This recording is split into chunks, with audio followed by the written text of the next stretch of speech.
This is ESPN on ABC. Welcome to ABC College Football, presented by Starbucks. You're watching the ACC on ESPN.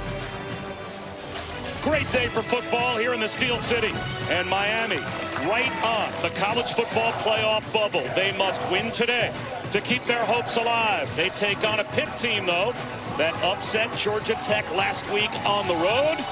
And Pitt still a slim chance to make the college football playoff, and why not? It has been that kind of year in the ACC. 9 upsets of top 20 teams by unranked opponents, most among all conferences.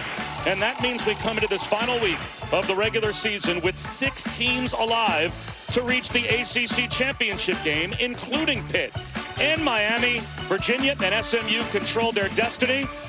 But we have learned this year in this league to expect the unexpected. Bob Wischusen here with Lewis Riddick. Chris Budden is along as well. And why not? Why would we not think there'll be some upsets this week and maybe a surprise team in the ACC title game? It could be one of these two. It absolutely could. But the thing that these two teams can control is their own performances here today. Both of these teams need some help in order to ultimately get to where they want to get to. But for the Miami Hurricanes, when you're talking about the college football playoff, they have to win today. They have to win convincingly. For the Pitt Panthers, it's about really inclusion in the ACC title game. They know they have to win, get some help here today, and maybe they can find themselves playing for a conference title.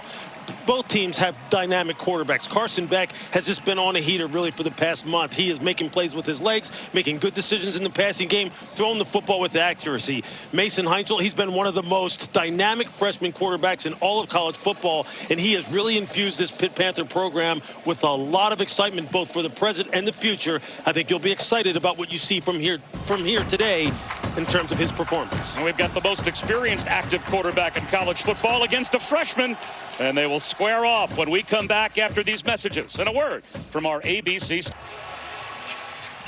Just about set for kickoff between Pitt and Miami. Both teams still alive to reach the ACC championship game, and both teams still alive to reach the 12-team college football playoff. Miami, as we said, right on the bubble. They have to get into the top 10 to be a part of the field. And Chris Budden, Pat Narduzzi, so excited about the opportunity his Panthers have today. He has so much on the line today, but his message to his team is you did that because you earned it. It was a big game last week against Georgia Tech. You handled business there, which made this game even better. He said enjoy it, appreciate it all. Where they might have the edge today, the weather. It's going to be a high of 35 today here in Pittsburgh, where it's in the mid-70s back in Miami. Pitt practiced outside in this weather all week. It was snowing yesterday. Narduzzi told us Thursday was the perfect day, where it was a feels-like temperature of 21, Bob. 77 degrees in South Florida. That's kind of rubbing it in a bit, but feels like football weather. We asked Mario Cristobal about the weather, and this is the quote he gave to the media. There is no such thing as bad weather, only soft people. Yeah, I guess there's some truth to that. I mean, we say that, by the way, with these space heaters working at our feet. Yeah, look, Mario is one of the best offensive linemen that the University of Miami has seen. You see him out there. He's just got a long sleeve and the polo shirt on. He is ready to battle. His team will be too. Will Deuce-Spann get a chance at a return? He will not. Miami won the toss and deferred, so Pitt starts with the football. And let's take a look at who's bringing the heat. Brought to you by Sonic and Mason Heinzel. Since taking over as the starter, Pitt 6-1. Yeah, look, the coaching staff here has said, look, they saw early on, going all the way back to bowl practice a year ago, that Mason Heinzel was made of the right stuff. He is someone who has really drilled down on the details. He is just fantastic as far as making plays both in and out of structure. And he's going to have to manage this Miami pass rush here today with getting the ball out on time, not taking too many chances.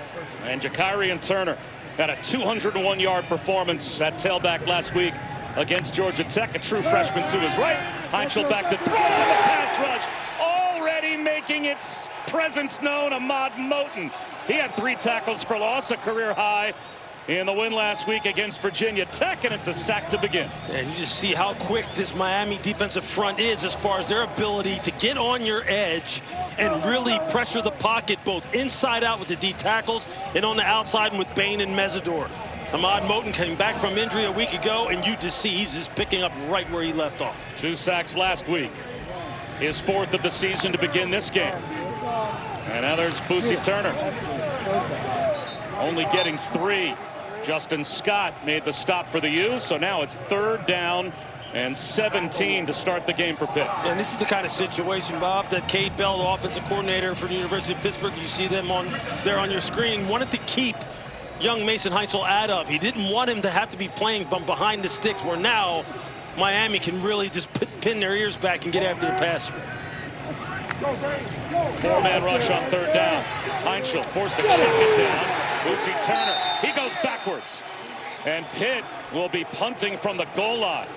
Another loss of 6. Zachariah Poyser closed quickly on Boosie Turner. Man, you see Zachariah Poyser, these safeties for Miami are just absolutely fantastic as far as their ability to tackle in the open field. Poyser came from about 12 yards depth and took down one of the most dynamic freshmen in all of college football. That's a great start for the Hurricanes. Caleb Junko will try and change field position. Will this be returnable for Malachi Toney? He's going to let it bounce, and it's going to take a Pitt roll. And he'll now field it in traffic at about the 36-yard line. So not a bad flip of the field after that start offensively for Pitt. And now Carson Beck, his last 3 starts since that disappointing SMU loss, their 2nd of the season, he's been on fire. Yeah, he sure has. You can see it on your screen right there. 80% completion percentage, almost 300 yards per game. And most importantly, he hasn't turned the ball over while throwing 8 touchdowns. And even that SMU game, he told us, he said, look, that was the best I had played all season long. I have to own the interceptions and the mistakes, but I'm very comfortable in this offense, and you see it now with the way he's playing. He starts off play action. The blitz picked up. Finds a one-on-one on the edge. Keelan Marion steps out of bounds, about 1.5 yards short of a first down. You see right away Pitt going with extra rushers, sending 6 and trying to man up across the board in the back end, trying to affect the pocket and get Carson Beck uncomfortable. They don't want him to be able to throw this football in rhythm and get the ball out on the perimeter to some of the most dangerous weapons in college football, namely Malachi Toney.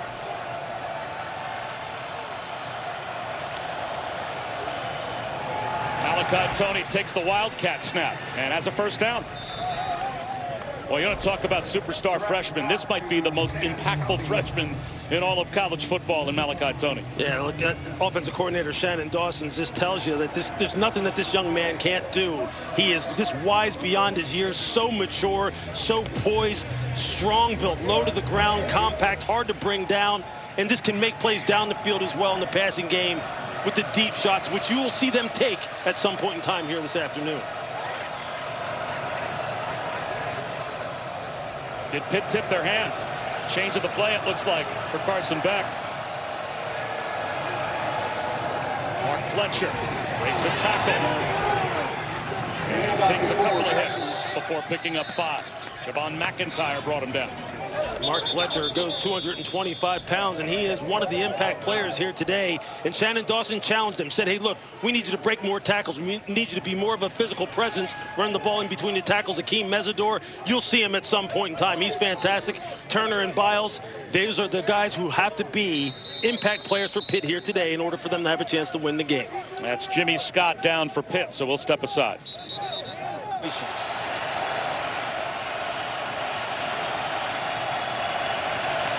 C.J. Daniels in motion. Here comes the blitz. Under pressure is back. Avoids a sack. Now he stumbles and goes down at the 37. Isaiah Neal blasted up the middle. And that sack flips the field, and it will give Pitt the football back. You're going to see Isaiah Neal here on the stunt. Just going to loop inside. You're going to get a linebacker fire as well down in the A-gap. And you're just going to see Neal come free right in the B-gap. You see he's unblocked. Mark Fletcher gets eaten up by the linebacker pressure in the A-gap as well. That's just a nice coordinated blitz scheme by defensive coordinator Randy Bates. They know that that is critical to them having success against Carson Beck, who, as we said in the open, has been playing some very good football. Dylan Joyce with an end-over-end kick. Kenny Johnson, fair catch at the 20-yard line. Let's take a look at this week's college football playoff rankings, brought to you by Capital One. Miami just on the outside looking in. Again, there's going to be a group of 5 team that's going to make the college football playoff and the winner of the ACC championship game. So Miami has to get up to number 10. And certainly, Lewis, what is sticking in the craw of all Miami fans, and rightfully so, they have a head-to-head win over the team that right now is at number 9. Yeah, and really, look, all Miami can control right now is their performance. They just have to put impressive performances together and let the committee decide from there. Lucy Turner, only a yard, maybe a yard and a half on first down. Akeem Mesidor made the stop. It's really going to be key for Pittsburgh today to kind of get some movement at the point of attack and let Lucy Turner find some creases to where he can then utilize this dynamic speed that this young man possesses. If he can get to the second, third level, he can take it the distance from anywhere. Swing pass to the tight end, Justin Holmes. He picks up 5, so 3rd down and 4 as Damari Brown made the tackle for the U. And this is more of what Cade Bell is looking for. These 3rd and 5, 3rd and 4 type of situations where now hopefully he can get it protected up so Mason can really survey the football field. Maybe his legs come into play as well as far as his ability to pick up first downs running the football, and he can be a true run-pass threat.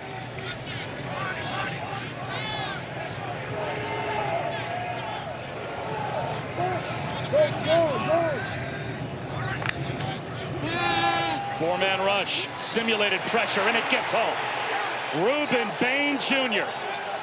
Another sack of Mason Heinchel, and it will be another 3 and out for Pitt. See there, Mason Heinchel has got to move up in the pocket, or he has got to take off and run, because if you sit and you wait, and you're trying to wait for people to come open, Ruben Bain will eventually find you, or Akeem Mesidor will eventually find you. Ahmad Moten, they'll eventually come and find you. You've got to move up in the pocket here, let go of that football as receivers uncover, and play with a clock in your head that knows that we are going up against one of the dangerous pass rushers in college football, in Ruben Bain, number 4. And no team brings 4 or less rushers and pressures the quarterback more in the ACC than Miami. And no player is more responsible for those pressures than Ruben Bain. As Tony with a fair catch at the Miami 36-yard line after a 43-yard punt.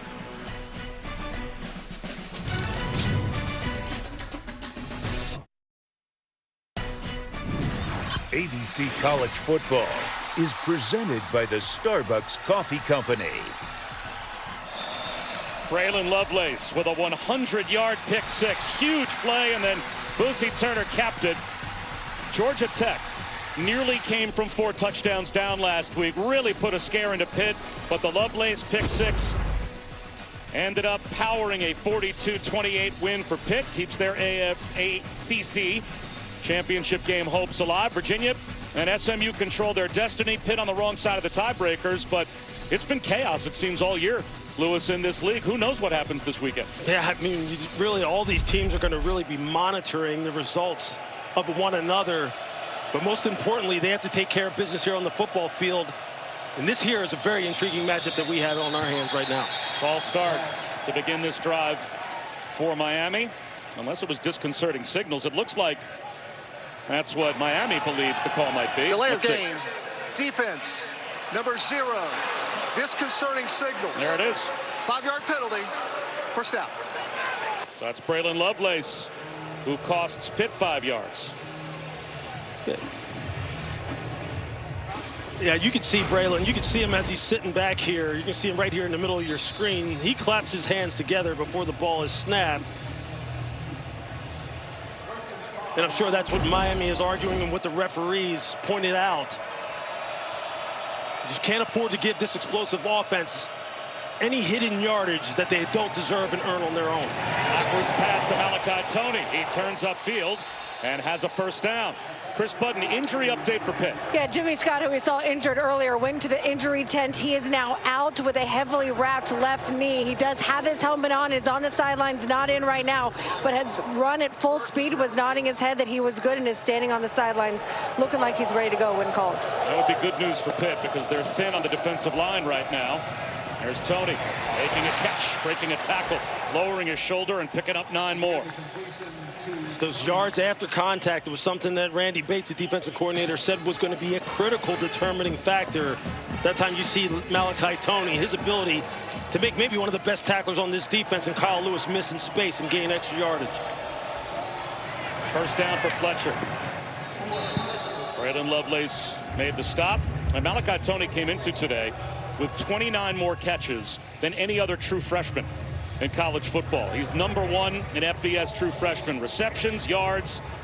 He has been the ACC Rookie of the Week the last couple of weeks. Heck, he's got 3 consecutive games where he's completed a pass. Yes. He does everything. Yeah, offensive coordinator Shannon Dawson, he just giggles over the fact that this kid is so talented, and he just kind of has to be creative with ways in which he can touch the football and affect this offense in a positive way. They stack him to the bottom of your screen. Instead, they'll hand it to Fletcher, and now the first negative of the drive for Pitt as Nick James and Isaiah Neal combine to bring down Fletcher behind the line of scrimmage, so it'll be 2nd down and 12. TFLs is something that this defense really thrives off of, that being Pitt's defense. They really do play an in-your-face, stunning, slanting, moving, downhill type of defense that is predicated on playing on the offensive side of the line of scrimmage.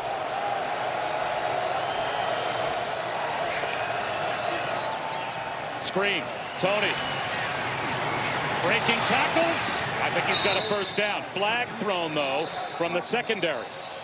Tony might be a half-yard short if the play stands.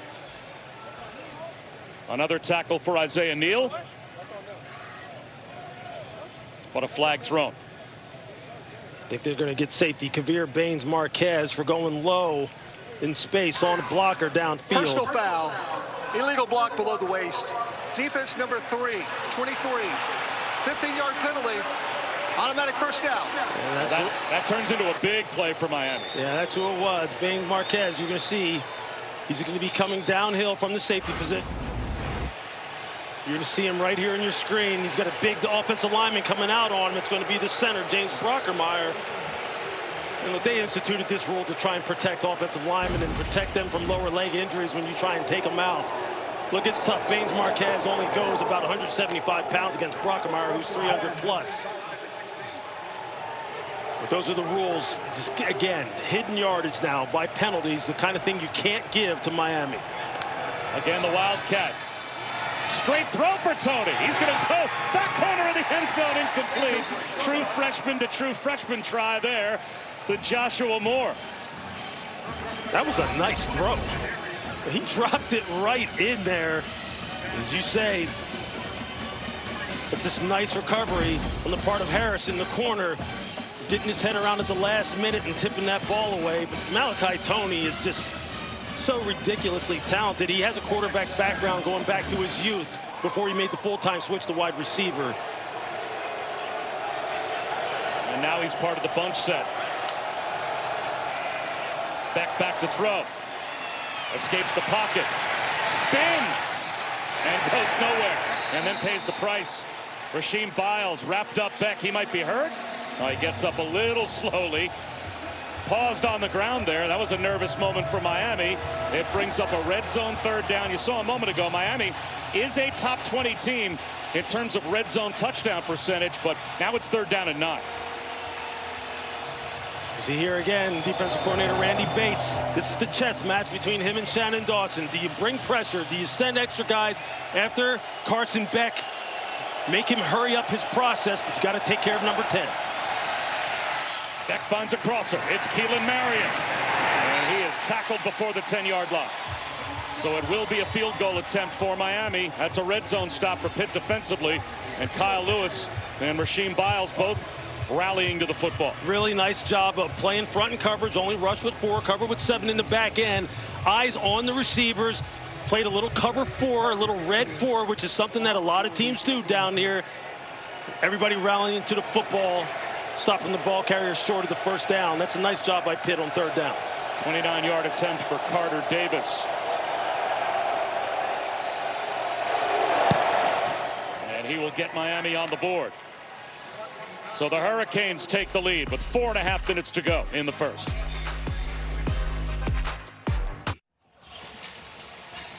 AT&T is keeping you connected with our bracket insights. How does Miami make the field in the college football playoff as an at-large bid? Well, right now being number 12, pretty simple. You're looking at 8 through 11 and hoping you get 2 upsets in 2 of these 4 games. If either Oklahoma, Notre Dame, Alabama, or BYU If two of those teams were to lose, seems pretty obvious if Miami can get the job done today at Pittsburgh, that they would hop up into the 10 spot at the very least and then be on the right side of the playoff bubble. Sign up now at ESPN.com and fill out your own CFP bracket challenge presented by AT&T. Barbara Schusen, Louis Riddick, Chris Budden here in Pittsburgh. It'll be a touchback on the kickoff. And Louis, let's revisit our impact players, brought to you by Fairfield by Marriott. Yeah, absolutely. And we've already seen these guys already have an impact on the football game. Mark Fletcher, the hammer of a running back that the Miami coaching staff really challenged to go ahead and run with more physicality this week. Akeem Mesidor, he's just a do-it-all inside-outside pass rusher for this ferocious Miami defensive front. Jakarian Turner, Boosie Turner, the freshman who had over 200 yards rushing a week ago against Georgia Tech. He has to make his presence felt. We've already seen the do-it-all linebacker Rasheem Biles as far as his ability to stop the run, make plays in space, and rush the passer. 2 3-and-outs to start the game for Pitt. They have negative 12 yards of total offense. Heinchel, double clutch to the near side, and that's knocked away, intended for Poppy Williams.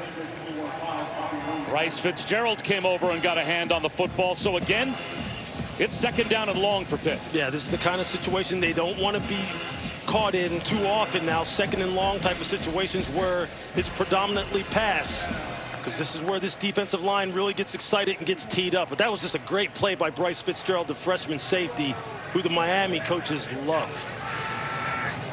The Canes showing edge pressure.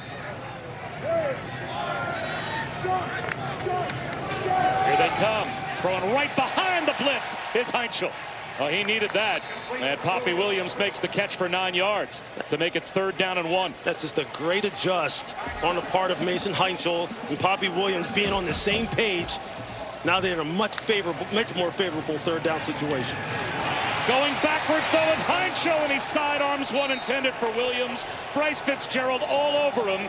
They faked the handoff to Boosie Turner. The Canes weren't fooled. And you can see it's Bryce Fitzgerald coming off the top of your screen right here that really messes with Heinchel's line of sight. He can't let the ball go when he wants to. He has the receiver open where if he could get the ball out on time. But again, a nice play by Fitzgerald of getting in his throwing lane. Pitt leaving their offense on the field. Is this just a hard count, or will they snap the ball? They do. On 4th and 1, and up the middle, getting grabbed around the waist and dragged back was Boosie Turner. Did he get there? The officials running in from either side. Well, they are going to mark the football right on the line to gain, and they are going to give Pitt the 1st down. Mario Cristobal can't believe it. Pitt wants to quickly snap it before the spot can be reviewed. They get that snap off.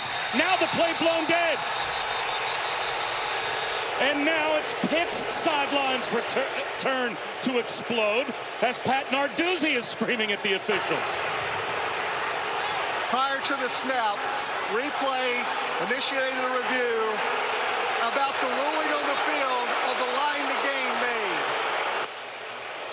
So just before the snap, replay initiates a review, and we're going to have again an opportunity to listen in to the ACC Game Day Operations Center in Charlotte as they talk this over with our referee Riley Johnson.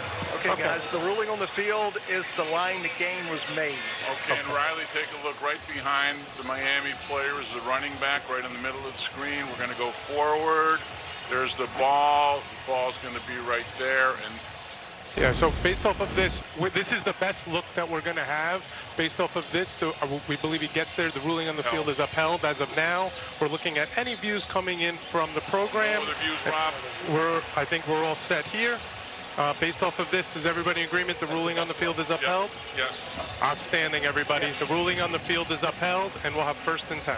1st and 10 at the 30. Okay. Thanks, guys.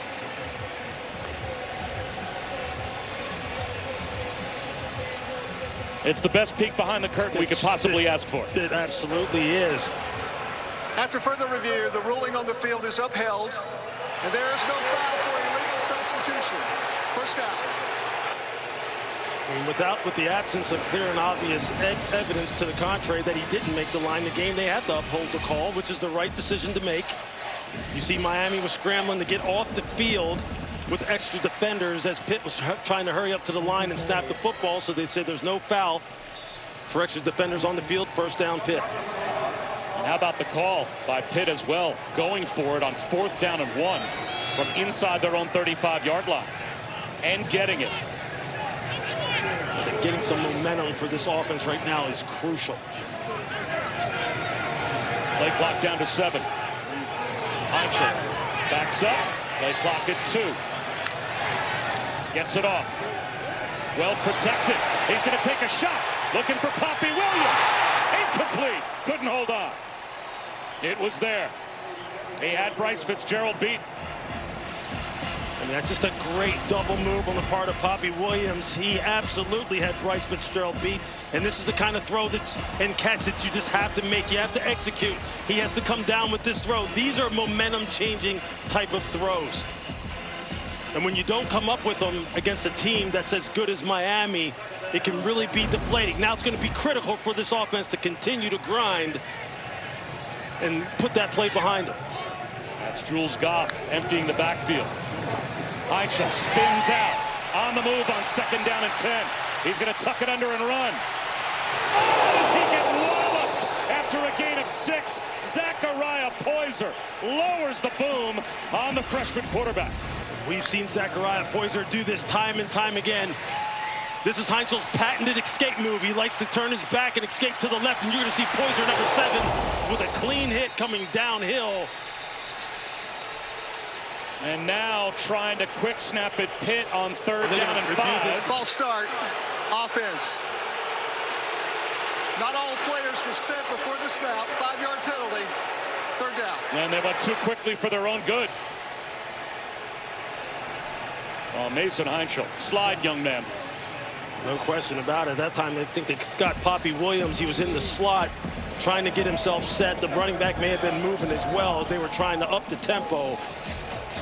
But Mason Heinzel, I mean, his competitive character on full display here. He's going to try and do everything to move this football down the field. You just got to know who you're going against. 3rd down and 9, really 3rd down and just about 10. And they'll hand it off to Jules Goff. Spin cycle, he's got the 1st down. And a big push to midfield. Running through contact, Jules Goff. Gain of 13. And that's a great jump cut on the part of Jules Goff to get that ball off tackle to the right and then accelerate on to the 2nd level, have a spin move, cause Jacoby Thomas to miss the tackle in the open field. And now Pitt's on the move. And they go up tempo again. Blue Hicks, the intended receiver. He's got it! Down to the 11-yard line. What an adjustment to the football for Blue Hicks. A true 50-50 ball. Can you make the plays in a contested environment? It doesn't get any more contested than that. Going up against Ethan O'Connor and winning the one-on-one battles outside the numbers. The mark of a true number 1 type wide receiver. And Blue Hicks has been a big play receiver for this football team this season. 41-yard gain puts Pitt in the red zone. Heinzel fires one into the end zone, incomplete. He tried to find Kenny Johnson.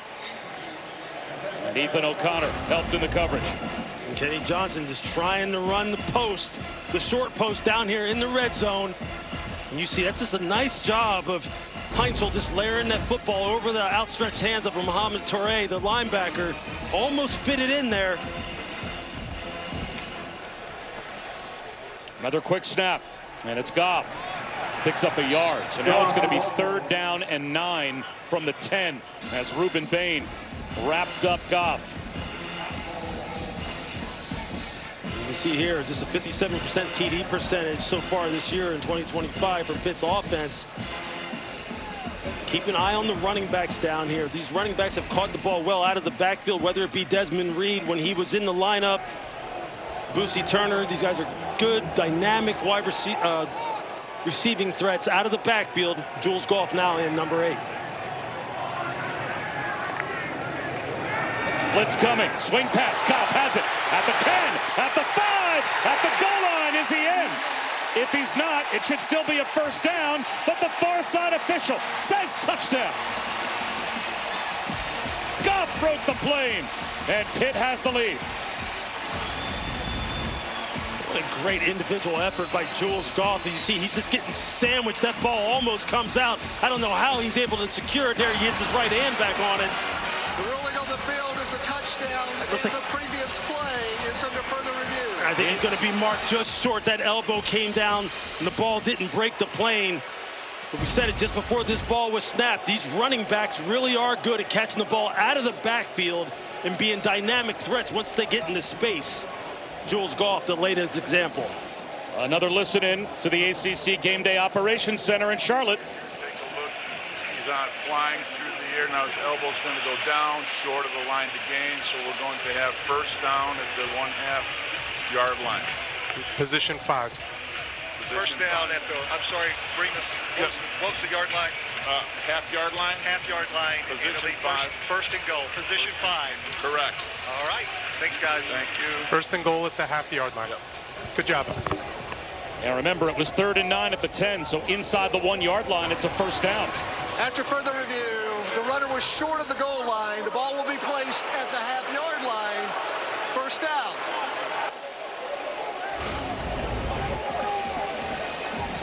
Again, Heinzel, just understanding he's under pressure immediately. Just wants to get the ball out in the space to one of his backs so that they can really do something with the football in a one-on-one situation. And there you see the elbow down just short of the goal line. Just great recognition on the part of Mason Heinzel. That clock in his head is something that he has to be aware of, understanding that this pass rush for Miami can really make things difficult.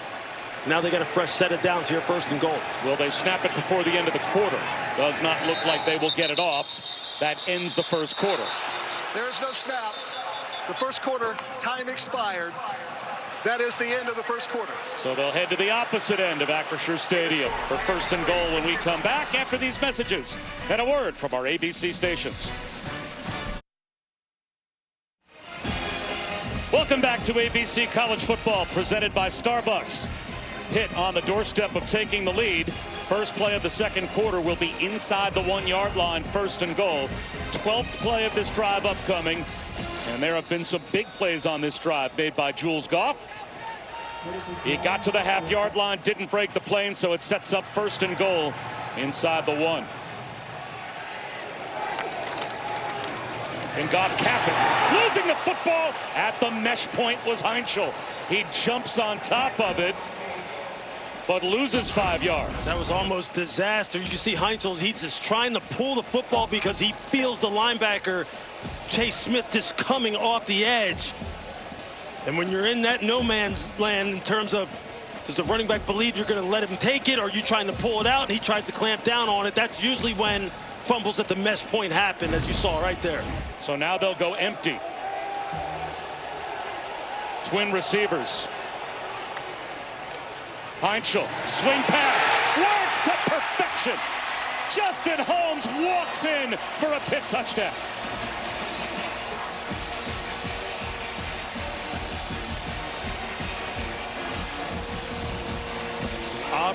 An obvious coverage bust on the part of the Miami secondary.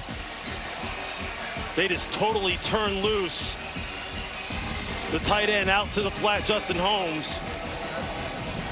Just an easy throw and catch for Mason Heinzel. Justin Holmes lost a touchdown catch last week to penalty, then got it back on the same drive. And he's got another this week to give Pitt the lead. A 13-play, 75-yard touchdown drive. It took over 5 minutes off the clock. I mean, really, this is just good execution on the part of the Pitt offense. First and foremost, Boosie Turner converting on the 4th down, and then the big explosive play to Blue Hicks, who was averaging over 17 yards per catch coming into this game. And then the touchdown to Justin Holmes. You're just going to see him leak out here into the flat, and no one goes with him at all. Miscommunication in the secondary for the Miami Hurricanes. And they just turn loose the tight end for an easy throw and catch. And you can see there, Kenny Johnson releasing inside. He's manned up one-on-one with Damari Brown. No one out in the flat against Justin Holmes. And now here in the 2nd quarter, this game has gotten all kinds of interesting. Now the Pitt defense gets it back out here on the field. What can Miami do to respond? How can they string together some first downs and get some more points on the board as they find themselves down 7-3? Returnable kick. Marion inside the 5. Finds a crease. Keelan Marion nearly broke it. Got all the way out to about the 44-yard line before he was finally brought down. A 38-yard return, and for 20 years, Allstate has celebrated every field goal and extra point made at participating universities by donating to the university's athletic scholarship fund, supporting all student athletes. Thank you to Allstate. A really good field position for the Canes after the Marion kickoff return. Football's a game of momentum swings. Can Pitt capitalize on the momentum generated by their offense and get a quick 3 and out? Flag thrown. This is going to back the Canes up 5. It appears to be a false start.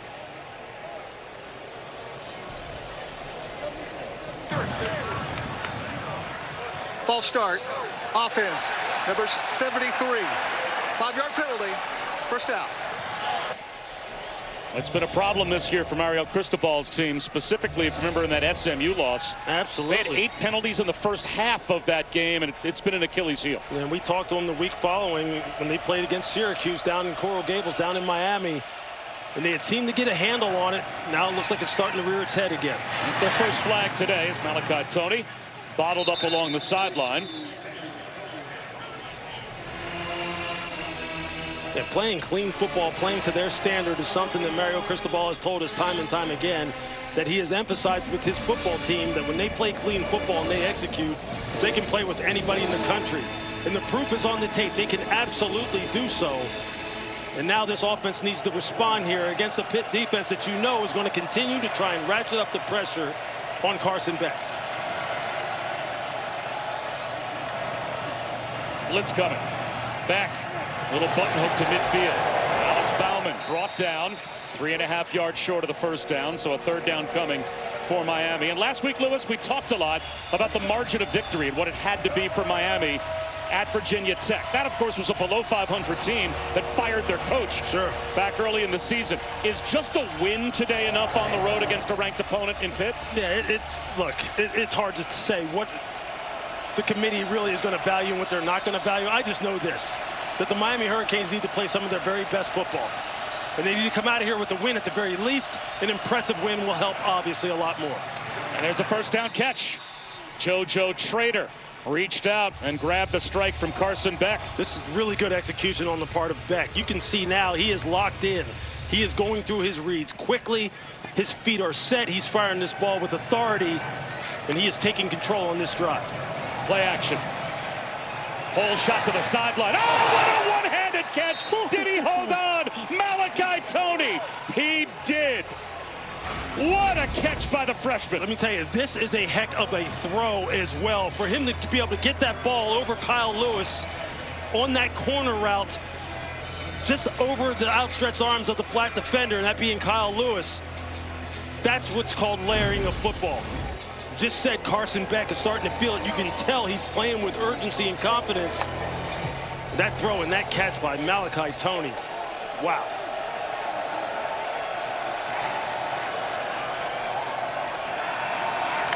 There he goes in motion.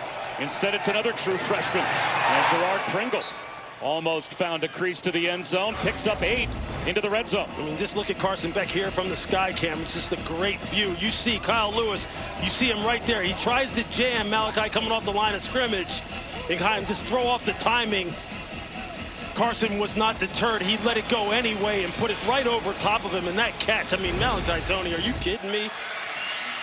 How fun is he to watch? Oh, he's just one of the best. One of the very best. He's wide right to the top of your screen. Again, Pringle, the true freshman, with Beck in the backfield. And there goes Pringle. First down. It's 1st and goal for Miami, just outside the 9-yard line. And see, this is what Shannon Dawson, the offensive coordinator, is going to want to do as far as the run game is concerned. He knows that up front, they are huge across the line of scrimmage, 345, 325, 295, 345, 335. He knows they have a size advantage. He is going to want to try and lean on this undersized and undermanned defensive front of the University of Pittsburgh and really establish this running game. Here's Malachi Toney to take the direct snap again. He's going to roll out. He's going to throw it. Easy pitch and catch, touchdown to Elijah Lofton. Malachi Toney does it again. And that one might have been the easiest throw he's made this year.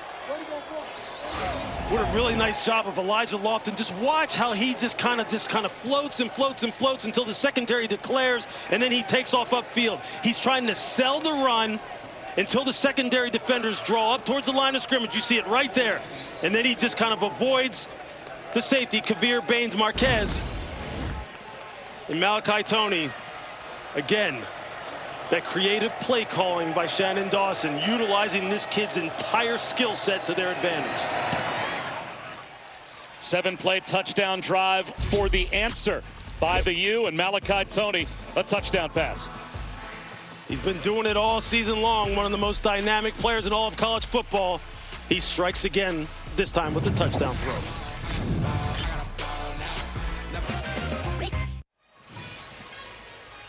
WWE Survivor Series is a Thanksgiving week tradition since 1987, and War Games returns tonight with a stacked card, highlighted by the main event, a 5-on-5 locked 2-ring steel cage match with Cody Rhodes and Brock Lesnar leading their teams.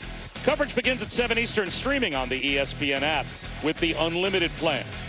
Speaking of leading your team, a freshman shall lead them as Malachi Toney, his second touchdown pass of the season, gives Miami the lead. And this will sail over the head of Deuce Spann for a touchback. He just does it in every statistical category, Lewis. Yeah, he's just so dynamic again. So mature, able to handle a lot of different responsibility within this Miami offense. Taking snaps from the Wildcat as a runner, taking snaps from the Wildcat as a thrower, playing in the slot, playing the X or the Z on the outside. He can just do it all. I mean, he's just a dream come true as far as an incoming freshman recruit having the kind of impact that he has had. And it's not just on the field. When we talked about it weeks ago, or just a week ago when we did their game against Virginia Tech, he's just so mature off the field, doing so much for others. Exactly what you're looking for. Jules Goff dancing and not getting much. Did well to just get back either to or just past the line of scrimmage. Wesley Basaint made the tackle, but that Miami defensive front, they blew that play up. Yeah, they are coming off the ball with bad intentions. Justin Scott, one of those dynamic big men up front that can really make life difficult. Heinchel, shot down the middle of the field, and a sliding catch made by Poppy Williams. If he could have caught it in stride, he was gone. Mason Heinchel had to do a great job of avoiding Ahmad Moten. And there you see Poppy Williams with the excellent adjust, but that really starts with Heinchel's ability to move in the pocket and buy time, step up in the pocket, and even get that ball off. They wanted the quick snap again, and they snapped it too quickly. False start, offense, number 70, 5-yard penalty, first down. And you can see here Ahmad Moten just comes scot-free. You see he just beats the right tackle, Ryan Baer. And that's this textbook execution on the part of Heinchel, keeping two hands on the football, moving up in the pocket, keeping his eyes downfield. And then you're going to see here Poppy Williams getting his hands under the football. Ball doesn't move, traps it to his chest. And that's just good next-level football. The play clock's winding down, and they're going to have to call timeout, Will Pitt. You could see Heinchel signaling over to the sideline. He was not getting the play call in time. Timeout. The play Pittsburgh. clock had wound all the way First of the down half. to the point that they spend a timeout, so we'll step aside. Just about Lekembe. Welcome back to Pittsburgh. Mason Heinchel dedicates his play to a friend of his he lost a couple years ago. His best friend and former teammate Lucas Mason was killed in the 7th grade. A car hit him while he was riding his bike. And in the years since, Heischel has done several things to honor his friend's memory, including having custom cleats made with Lucas's number 63. He gifted a pair to Lucas's parents after a game. You can see the cleats there when the parents attended to watch Heischel play. As his visibility has risen, he's made sure to keep a spotlight on his friend with each game. And there's Mom Josie with Mason after the game. That's why Mason Heischel wears number 6. Lucy Turner back into Heinchel's left. Kenny Johnson in motion, swing pass to the near side, and Johnson is turned back. The youth football number that was worn by Lucas Mason was 63. And at age 13, before he passed away, as Chris said, getting hit by a car riding his bike, he was the center on the youth football team that would snap the ball to Mason Heischel. So when their friend died, Mason Heischel told his friend, another friend, you wear number 3, I'll wear number 6, and we will then honor Lucas's memory by combining to wear his old number. He still wears number 6 to this day. 4-man rush, bullet to the sideline, diving catch made. Is the catch given? It is. Poppy Williams stretched out.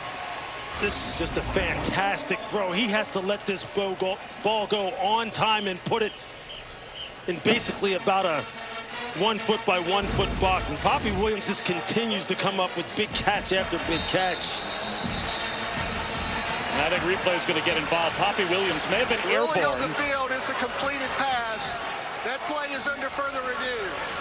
Did his feet leave the ground before he had complete possession of the football? And did he then land out of bounds? Well, we'll let you behind the curtain once again with the ACC Game Day Operations Center in Charlotte, and you'll listen into the conversation. We're going to see, once he gets control of the ball, that's what we're going to be looking for, and then we're going to see whether or not the feet are down when he gets control of the ball. The ruling on the field is a completed catch. All right, Riley, we're going to try to take a look and see when he gets control. So here comes the ball in. Low ends. I'd say control, not yet. There we go. And so there's control, and now I see the feet are up. Yep, I agree. I got an incomplete pass. So based off of this, then he's going to be going, and let's see when the player goes down to the ground. Keep going, keep playing through. No, go back to that. Yeah, they say this one's a good one too. When he brings it in right there, he's up. It's incomplete. Yeah. So based off of this, then we're going to see that the feet are up on replay B. Yep. So I'm going to show you this. Gets control of this ball, which we're going to go back here. Right. So we're going to see and identify the control of the ball. So based off of this, so right here, I believe possibly now we're going to be looking here to see if we have control here, and then that foot may be on the ground here at this point, and then we're going to follow through. The ruling on the field is a completed catch, Riley, yes, correct? Yes, correct. We're going to uphold the ruling on the field of a completed catch with replay B. Everybody in agreement? Okay. All right. All right, thanks everyone. Okay, thanks.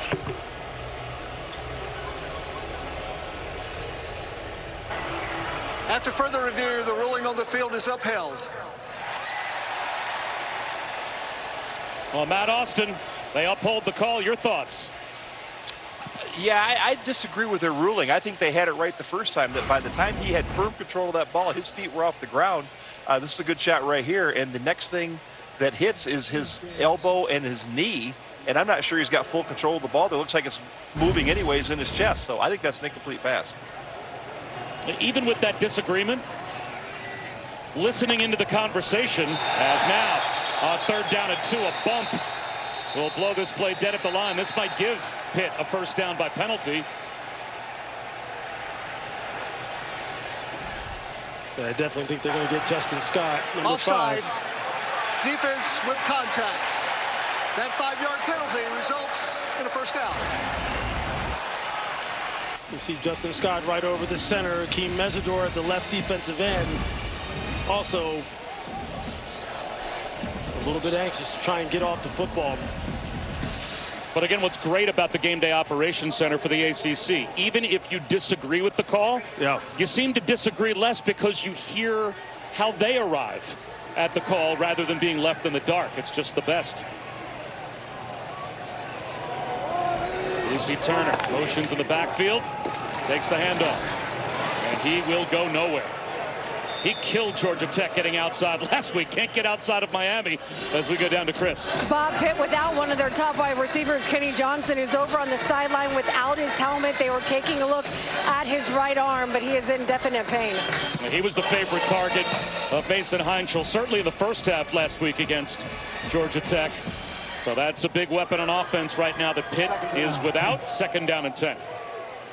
He's the leader in receptions on this football team. Next man up. Blitz coming. Heinschel. Pocket collapses. Another sack for Miami. Ruben Bain got there. Ahmad Moten arrived as well. He's trying to get the ball to Boosie Turner up the sideline, but you're just going to see here and here. Just working one-on-one pass rush. The 3 technique, Ahmad Moten. You're going to see Akeem Mesidor as well. Receiver was not ready for Mason Heinschel to let that ball go. You could tell he was getting anxious. He wanted to let it go, didn't want to put the ball in harm's way, and just had to eat it and take the sack. Corey Heatherman must enjoy calling defensive signals for Miami when you got those guys up front to rush the passer. Swing pass to Boosie Turner, and he'll at least bring the field goal group that much closer. This is a very tough stadium at times with the wind and the unpredictability of this open end as well to kick field goals in. So now Trey Butkowski, who had mono and is now back, the true freshman, to kick today for Pat Narduzzi. He'll try a 42-yarder to see if he can tie the game.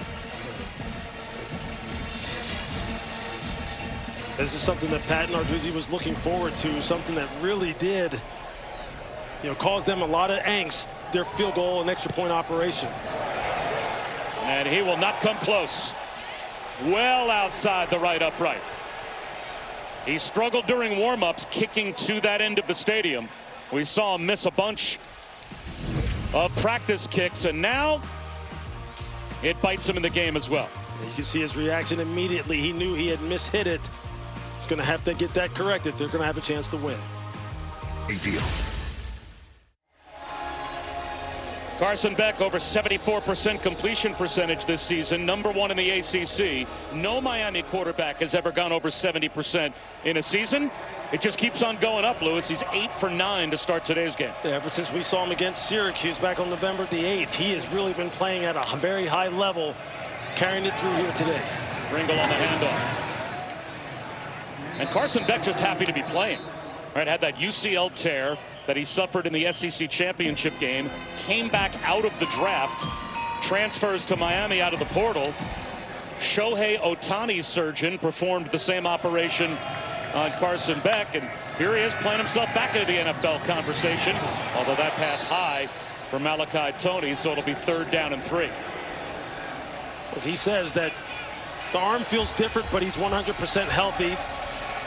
And you can tell mentally, again, he has taken his game to a whole nother level. He wants to push the ball down the field. He can throw the ball with great accuracy on the 2nd and 3rd level. And I think most importantly, you're seeing him run the football now with more conviction when things break down.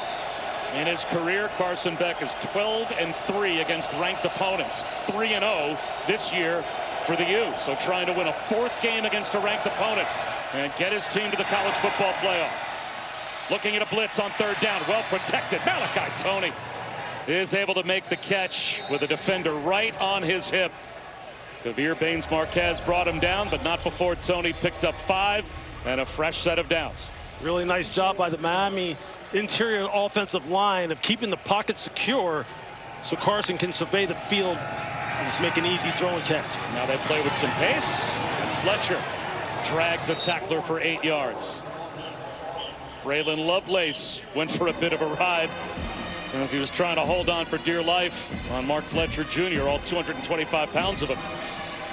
See, that's what That's what Miami has. They have a very diverse offense in terms of body types and ways in which they can hit you both inside with power or outside with speed. I mean, they've got 4 backs between Fletcher, Shamar Brown, Gerard Pringle, and Jordan Lyle that they can just torture you with the different ways in which they can attack you in the run game. And we already know what they can do in the pass game.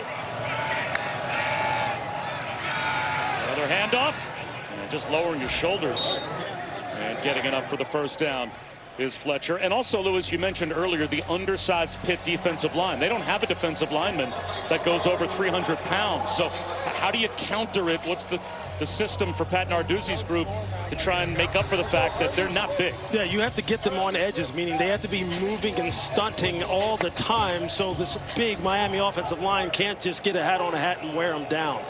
So you always have to try and be one step ahead, and hopefully you can get some 3 and out so the play count just doesn't rise on you to the point where in the 4th quarter you have nothing left to give. 4-man rush. There's an escape hatch for Carson Beck.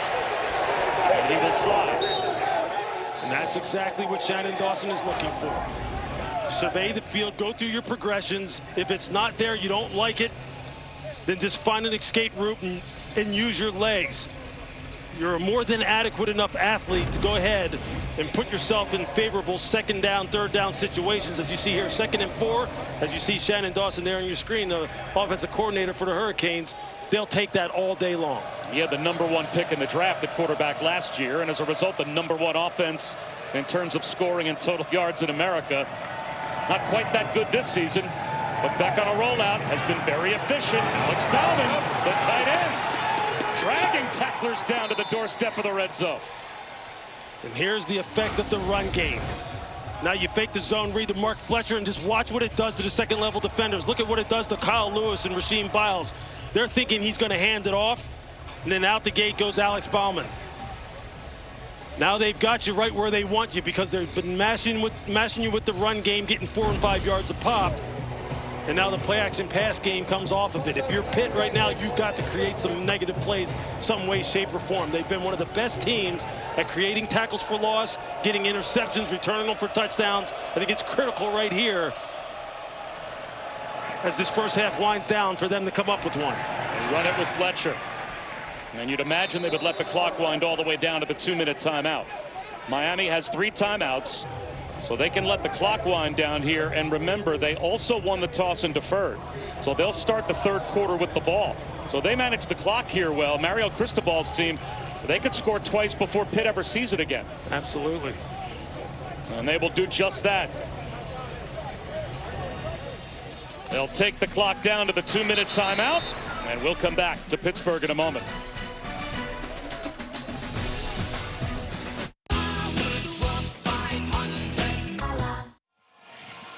Kevin Nagandi and Booger McFarland are standing by with the Capital One halftime report.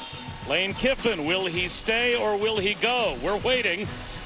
And if Michigan beats Ohio State, would they jump all the way up into the top 10? Is that another team that Miami has to worry about in their rearview mirror as that bubble could shift significantly in the college football playoff picture? Those guys will be going over that and more coming up on the Capital One halftime report. Bob Wischusen, Louis Riddick, Chris Budden, Malachi Tony, and Mark Fletcher flanking Carson Beck in the backfield. Beck, he's going to float one for Tony. Touchdown.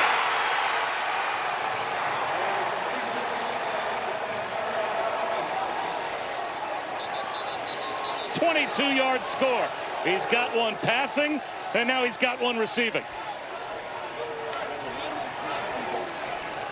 Again, when we take a look at it, you're going to see the linebacker Kyle Lewis just get picked off by his own man, Lynham, the corner, as they just run Malachi Tony up the sideline. A little wheel concept, and he comes wide open.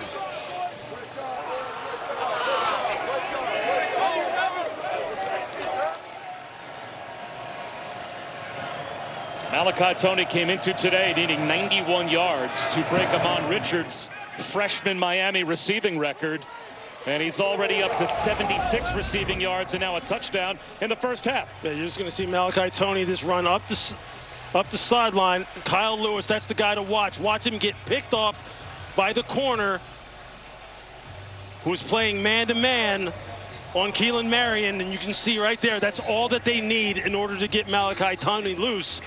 You just have to be aware of maybe the route combinations that you get. And you see Kyle Lewis just kind of loosening his alignment, trying to make sure he maintains leverage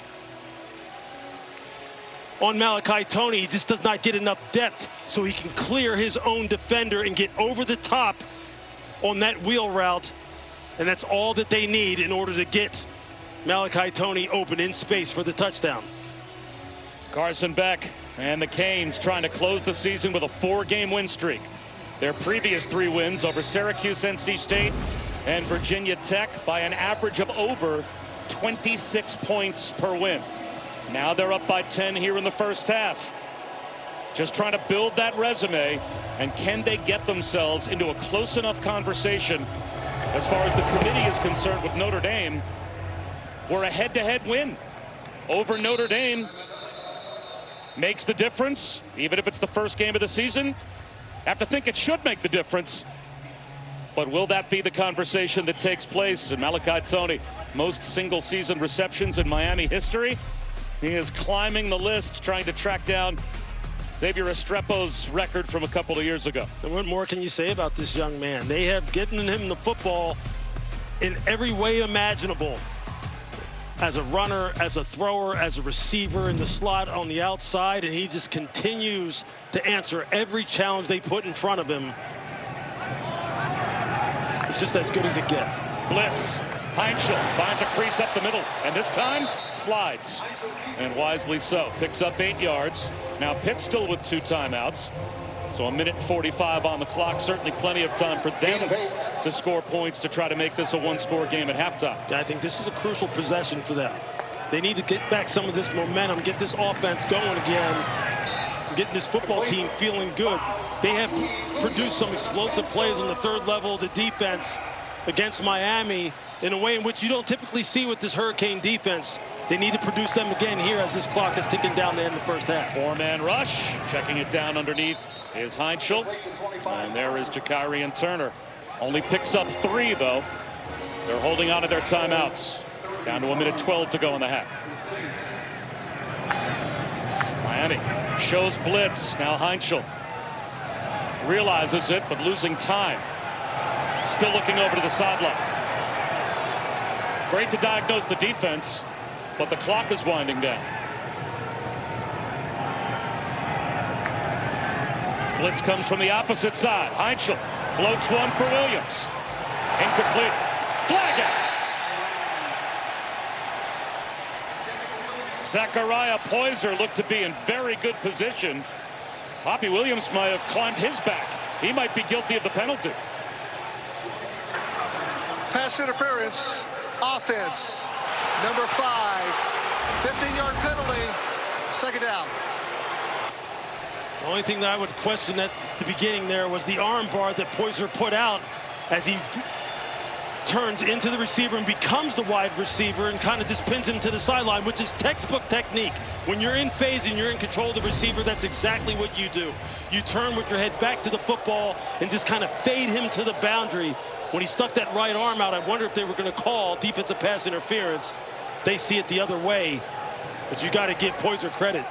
That is textbook defensive back play in the deep part of the field.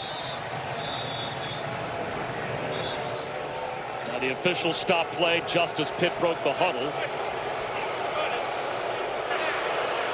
The clock started incorrectly. Please put 45 seconds on the game clock, and it will start with the snap of the football. So the clock started prematurely. But now that prior play, not only the look over that costs them time as Mason Heinschel checked out, but then the interference penalty has them behind the chains, only 45 seconds on the clock.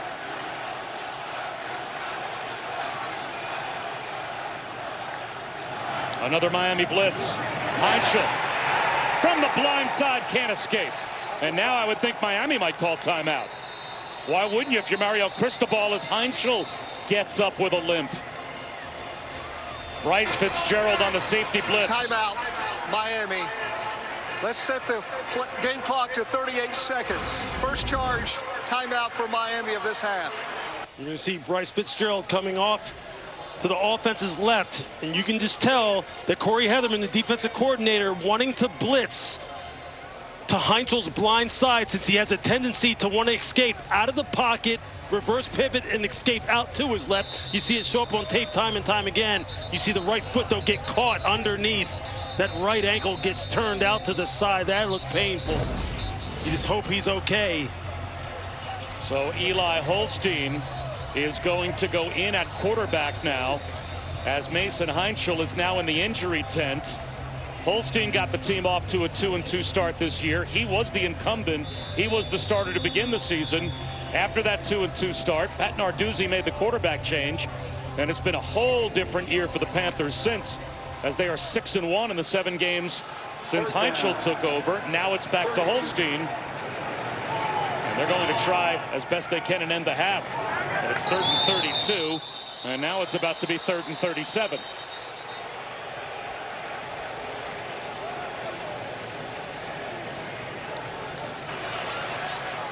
False start.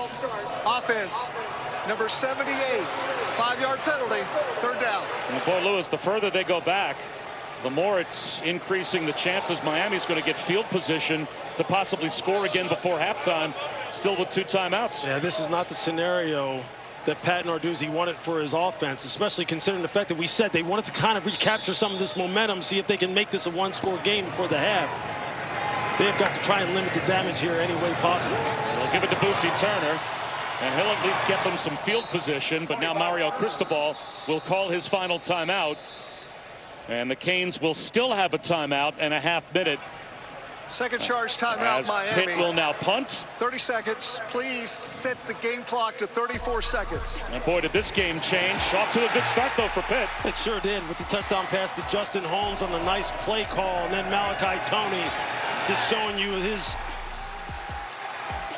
varying skills, both as a receiver and that time as a quarterback, as a thrower of the football. And then again, Carson Beck just continuing to throw the football with great accuracy. Shannon Dawson dialing up the perfect play call for the coverage, as Malachi Toney this time catches a touchdown pass. So a big-time first half for Malachi Toney. And what went for Pat Narduzzi before halftime of trying to score to make it a 1-possession game has turned into Miami having an opportunity and Pitt getting the quarterback hurt. Toney hoping for a return. Makes a man miss at the 20-yard line. And gets bottled up just short of the 25 for Caleb Junko. That is a good punt, and that is not what you want to see for Pitt. Yeah, Mason walking very gingerly on that right ankle. You just hope that is something he can keep loose and they can figure out a way to get him back out here on this football field for the second half. He has just been an infusion of just, like I said, of hope and inspiration for this offense with the way in which he plays the game. He's going to have a great career here at the University of Pittsburgh.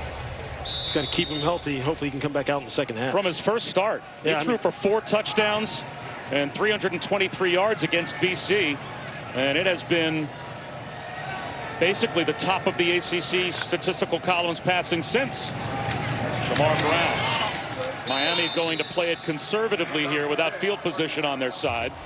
And let's see if either team even opts to call a timeout, or we just go to halftime with the Canes on top by 10. And it looks like both teams will be fine with saying 17-7 is good enough at halftime. And the concern will turn to Mason Heinchel and whether or not he will be able to shake off the leg injury and start the third quarter as we go down to Chris. Mario, you told me after the first quarter you wanted to sustain drives. What changed for your offense there in the second quarter? Staying systematic, right? Routine plays, making them work. And then also, you know, our defensive line and more so our communication on defense improved. We started playing Miami ball. I appreciate it. So Miami trying to end the season with 4 straight wins and make it to the college football playoff. They're off to a good start. Time for the halftime report. Kevin Nagandi and Booger McFarland. Welcome back to ABC College Football, presented by Starbucks. You're watching the ACC on ESPN.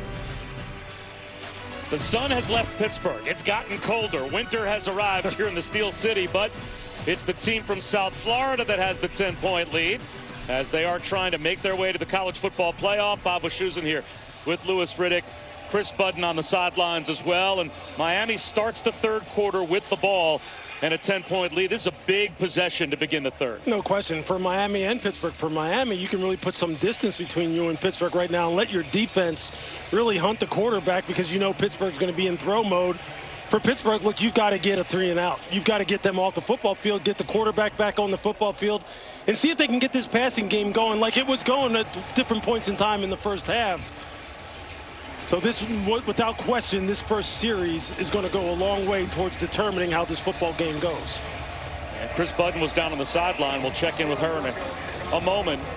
I think she's got some good news as far as the Pittsburgh quarterback situation is concerned, with Mason Heinschel making his way back to the sideline, but it will be the start of the second half with Miami with the football. Chris Wheatley-Humphrey on the return, and he gets taken down at about the 25-yard line as we take a look at today's unstoppable performance presented by Ram Trucks. Look, Malachi Tony, he has been a do-it-all weapon for this offense all season long, and you see here today the dual threat capability as far as him being a runner and a thrower when he gets the ball from center in a Wildcat type of formation. Here, they just run him on a wheel route.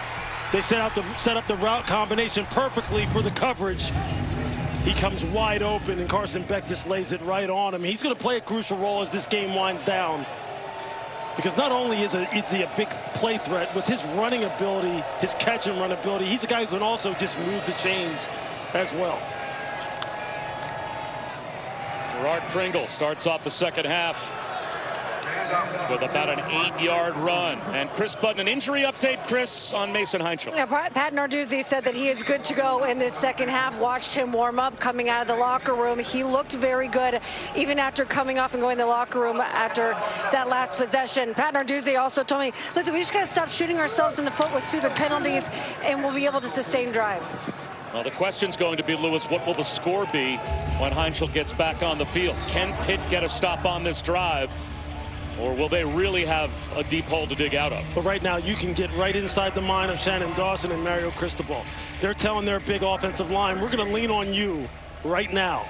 And you can tell that the size differential in the power running game of Miami is going to be something that's going to give Pittsburgh trouble if they're not able to jar this ball loose, somehow manufacture a turnover. Beck faked the pitch to Malachi Tony and dove ahead for 1.5 yards. Look, if you're Miami right now, considering how the first 2 plays just went, why would you go away from it? Why wouldn't you just continue the power running game? It's as simple as that. Make Pittsburgh answer whether or not they have the bodies to be able to withstand the kind of punishments you can inflict on them between the tackles. Pitt has the second best run defense in the ACC. They average only giving up about 92.5 yards per game, but this is a monster Miami offensive line. Instead, they slip a little tight end pass to Alex Bauman. He's up the seam, and he runs all the way inside the 30, down to the 28-yard line. And again, this is Bauman right here. You're just going to see everything go inside on the run fake. You see they're running a little crust on inside with the 2 backers anyway. And that's the benefit of having a running game that is hitting you for 5, 6, 7 yards at a pop.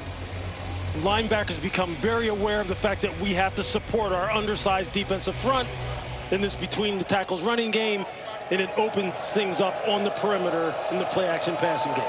That catch and run for Bauman went for 33 yards, and the Canes in business. Back, blindside on the blitz. That is exactly the negative that the Pitt defense needed. Rashad Battle came untouched off the corner. And defensive coordinator Randy Bates, he understands what's going on. You've got to affect the quarterback some way, somehow. You see Battle, he times it up perfectly. Gerard Pringle, he steps up to take Rasheem Biles. Battle becomes the free runner on the quarterback. And there you see it. That's the negative play, as you said, Bob, that they're looking for. They need one better. They need to get the ball back. They need to give their offense possessions and opportunities to score. Screen, Tony. He gets inside the 30-yard line, wrapped up by Javon McIntyre. And a late flag thrown from the far side of the field. Bob, I was watching this whole thing unfold. The corner line, I'm just going at it with C.J. Daniels, totally away from the play. Just going back and forth, hand fighting, and finally Lynham hits him in the face. And he's the last one who gets caught, and now that's going to cost the defense. After the play was over, unsportsmanlike conduct, defense number 8. The penalty is half the distance to the goal line. Automatic first down. That's number 8's first unsportsmanlike conduct foul of the game. Timeout for an injured defensive player. He knew right away. Knew right away that he had lost his composure.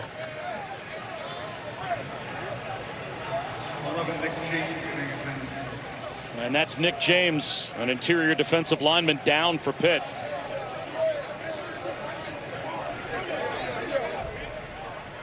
Already without Sean Fitzsimmons today. Jimmy Scott was hurt earlier, but was able to work his way back in, so the injuries piling up for Pitt on the defensive line. We are back here in Pittsburgh. Oh, on the left there, the Broadway Blue Shirts make an appearance in the Taco Bell Live Más student section. Only one student section can claim the title of Live Más Student Section of the Year. Who will take home the trophy this year? And Tamon Lynham over on the sideline after he went nose-to-nose with C.J. Daniels, and the veteran receiver C.J. Daniels sold it pretty well and was able to draw the unsportsmanlike conduct penalty, and a killer penalty on the Pitt defense. 1st and 10 in the red zone, but another pre-snap call, it looks like, against the Canes. False start, offense, number 70. 5-yard penalty, first down. Now, Lewis, without that penalty on Tamon Lynham, it would have been 3rd down 10, 3rd down and 11 or so for Miami, in a place, again, it's tough to kick field goals in even, and instead it's a fresh set of downs. Yeah, look, we talked about it coming out at the start of the half, that this is a critical series for the Pitt defense and the Miami offense as well, as they could really stretch out their lead. You just can't have the self-inflicted penalties. Now Miami commits a false start and they put themselves behind the chains. Jet sweep to Tony. Tries to turn the corner. He's inside the 15. Just about got the penalty yardage back. Isaiah Neal stretched out to make the stop. It'll be 2nd down and about 10 at the 15-yard line. You see down here in the red zone, 2 possessions, 1 TD, 1 field goal. They had a nice play call, the nice dial up on the wheel route to Malachi Tony. You know he's going to become a factor down here again. Various ways in which they try and get him the football. And also just continue to keep an eye on Elijah Lofton. Already caught 1 touchdown pass. He is a very, very dynamic, diverse tight end. You see him here going in motion. To the wide side of the field. They wanted the screen. Instead, it's a floater to the end zone. Incomplete for Bauman. So now it's 3rd down and 10 at the 15-yard line. See him trying to hit Bauman on the over route. Sees this matched up one-on-one with Kyle Lewis, who does a nice job. It's critical for Pitt to force Miami into a field goal attempt here. Have to have great communication, have to some way, somehow affect the quarterback. Can't let him sit back here all day long and go through 2 and 3 progressions. 4-man rush, 1-on-1. Marion tied up at the goal line. Couldn't haul it in. Shadarian Harrison got in his face, and a flag throw. Is this another undisciplined penalty against the Pitt defense? After the play was over, unsportsmanlike conduct, number 21 on the defense. Penalty is half the distance to the goal line. Automatic first down. Number 21's first unsportsmanlike conduct foul of the game. I mean, it's just such a good play on the part of Shadarian Harrison. Now just walk away, just get out of the face of the receiver, and you could see McIntyre just walking over to tell him to just walk away as Pat Narduzzi just lets him know. That's two times now. Undisciplined play, post-snap. You just cannot continue to give Miami chances. And if you're Miami right now, you have to make Pittsburgh pay. You have to punch this in with the touchdown and make this a 3-score game. Fletcher inside the 5, down to about the 3, where it will be 2nd down and goal. We showed you earlier how much Miami has struggled with penalties this season. Today it's been Pitt, 8 penalties against Pitt, and these last 2 giving Miami fresh sets of downs in the red zone. This a goal-to-go situation. They got a free set of downs. I mean, football's such a highly emotional game. I get it. Nobody talked more stuff out on the football field than me, but I can tell you this. In these kind of situations, you have to walk away and not cost your football team. You cannot leave it in the hands of the referees. Canes, trick play, swing pass. That might be a loose ball. Was that a backwards pass from Fletcher? Have they blown this play dead? It is scooped up, and now they'll say that that was not a backwards pass. Incomplete forward pass. That is the correct call. You can see where Mark Fletcher is right here at about the 11.5-yard line. And Carson Beck catches that ball at about the 13-yard line, or rather misses the catch at about the 13. Offensive coordinators always like to get tricky, man. Sometimes when they get down here in the red area, it's the area of the football field that you see them always almost start to outthink themselves instead of staying with the fundamentals. But here, Pitt has new life. You must force the field goal here. Braylon Lovelace had a 100-yard pick 6 last week, and now Pat Narduzzi runs down to call a timeout defensively. And Lovelace thought he was off to the races again. Pittsburgh. But a good call by the officials. It was a forward pass and a big 3rd and goal when we come back.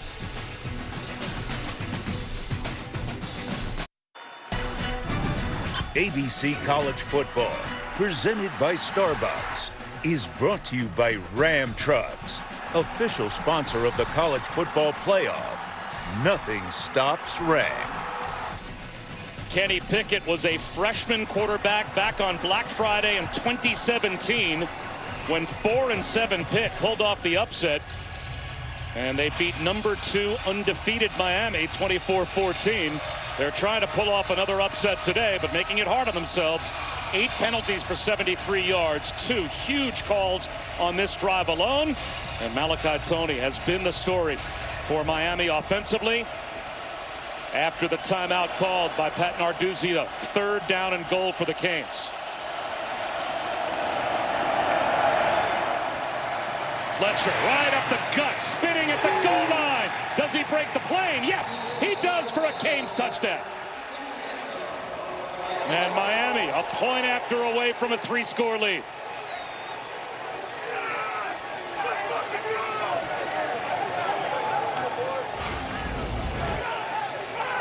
This is just pure power football.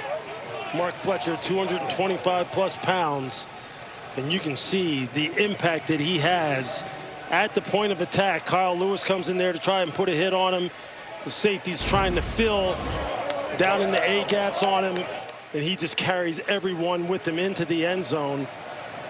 That's answering the challenge that Shannon Dawson posed to him this week, which was, can you run with more authority? Can you run behind your pads with more authority and get the tough yardage?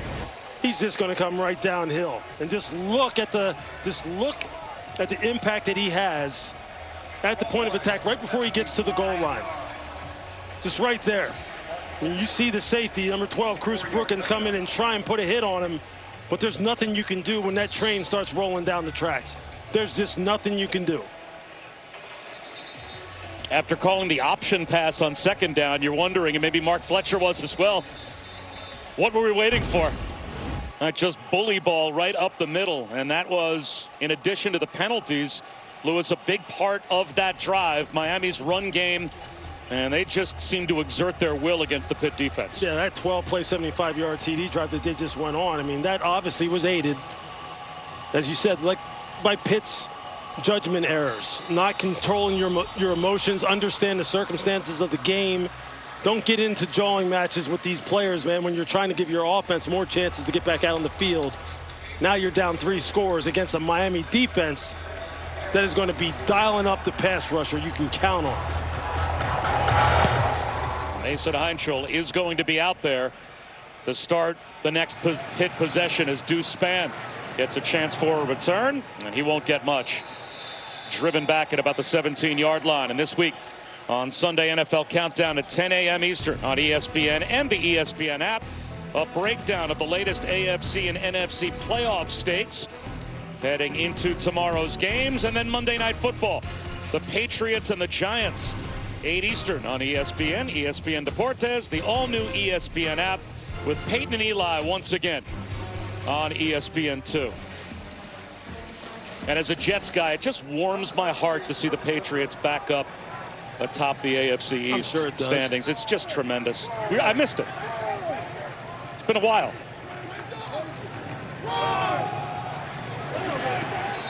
First down run and a loss of a yard for Boosie Turner. Justin Scott, the 6th tackle for loss today for the Miami defense. You can see these edge defenders that are in charge of making sure that they set the edge and don't let this ball get out on the perimeter, how conscious they are of how well Boosie Turner runs these bounce plays and can get on the perimeter and just rip you for plus 20, plus 30-yard gains. Heinchel to Turner. Stays in bounds, makes one man miss, but then the cavalry arrives for the Canes. And he may have gotten the yard back. Mo Toure missed the tackle, but Justin Scott was there for support. So now it's 3rd down and long. 3rd and 11. I think the passing game obviously has given Pitt a lot of success in different spurts of this football game so far. They've been able to find some zone voids in the middle of the field, down the field, plus 10, plus 15 yards. They have to start attacking there. I just don't think they're going to be able to run the football with consistent effectiveness. Well, they run it here, and they're not going to get anywhere near the first down. So you're going to go for it on 4th down from inside your own 25-yard line. Now here comes the punt group.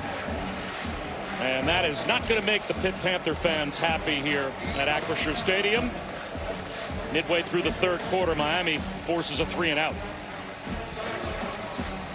I can understand maybe you feel as though, look, you still got 7:52 left here in the 3rd quarter, that you can remain balanced as far as your attack.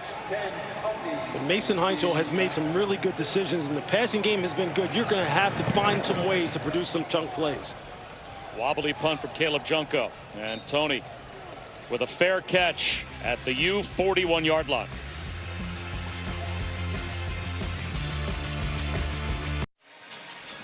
We return with a look at the All-State playoff predictor. As things stand right now, Miami 17% to reach the 12-team playoff. If they hold on and win this game, that jumps up to 25%. Of course, Pittsburgh was a long shot. SMU and Virginia both favored to win their games today. If they do, then one of those 2 teams will be in the college football playoff, because they'll play next Saturday night on ABC at 8 Eastern in the ACC championship game. Should Miami's odds be higher? And should that win over Notre Dame count for more than the committee has said it counts for to this point? There goes Pringle.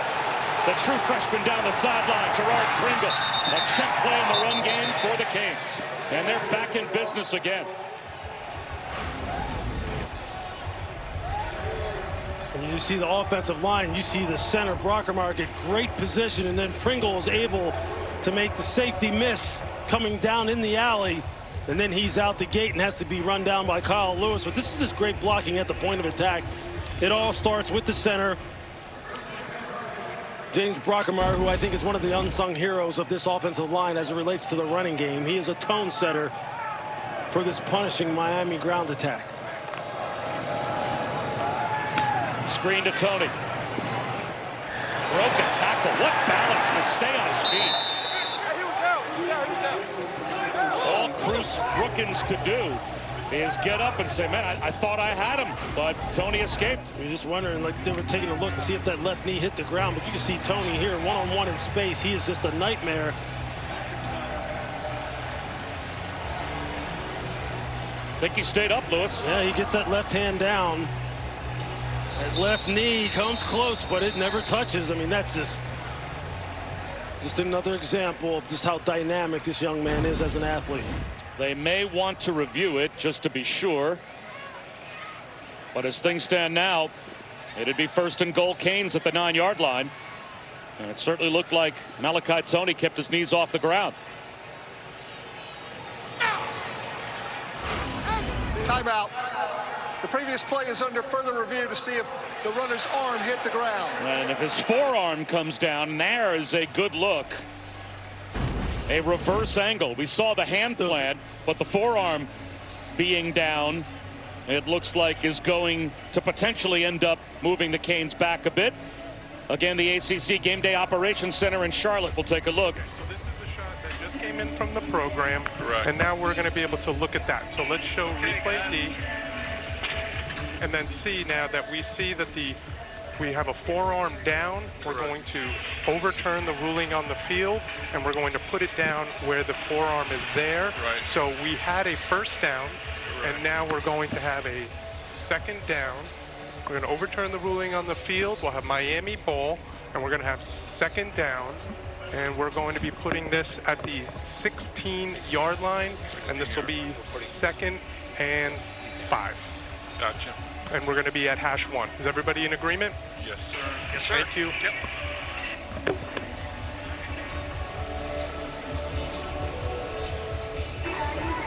After further review, the runner's forearm hit the ground at the 16-yard line.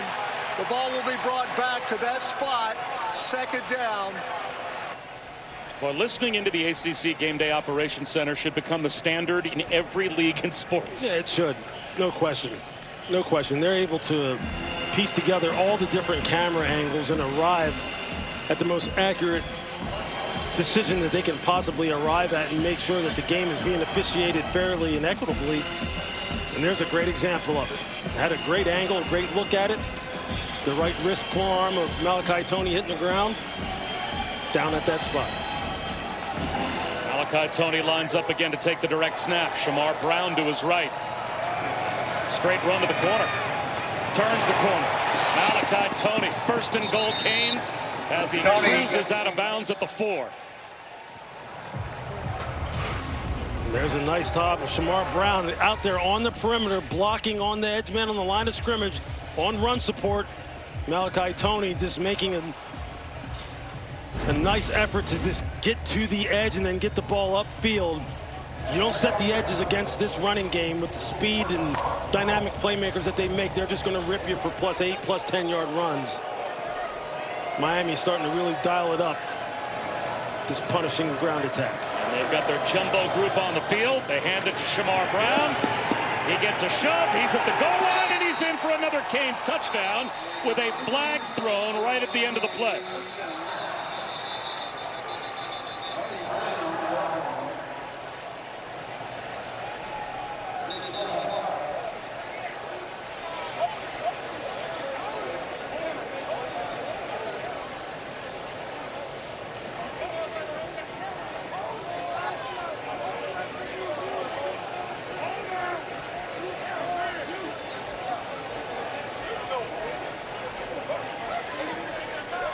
It's just another example of just the size of the Miami offensive line starting to exert. Assisting the runner, offense, number 78. 5-yard penalty, 1st down. So take away the touchdown. As they'll say, Matthew McCoy illegally assisted Shamar Brown. You're going to see it right at the end. So the clock will start on the snap of the football. Well, Matt Austin is our officiating expert. And Matt, we see the tush push. That obviously is legal. That was more of a pull of the runner into the end zone. Is that what you see? Well, it was. This call is hardly ever called on the field. Yes, he's trying to pull, but there was 2 guys pushing first. By the time he pulled him, he was already across the goal line. So I don't really like this call much. It looked like you're right. The ball probably broke the plane before the pull took place. So a break for Pitt, at least for now. Shamar Brown, gang tackled behind the line of scrimmage. So now it's going to be 2nd down and goal from the 9. Rasheem Biles arrived first for Pitt. Francis Brew is there as well. So now that they got another opportunity here to try and make a play and create some kind of turnover, Pitt has to sell out. They have to sell out as far as trying to get this ball back without Miami putting more points on the board. Well, this is a football team that has feasted off of creating turnovers. We talked about it, how Braylon Lovelace had the 100-yard pick six a week ago. They've had multiple interceptions in 3 straight games this season. They got to find a way to come up with something here again. Tony in motion. Beck looks end zone. Instead flips it to a wide open Shamar Brown for a walk-in score for Miami. So Shamar Brown lost his rushing touchdown, but now gets it right back receiving. His second receiving score of the season, and the Canes extend their lead.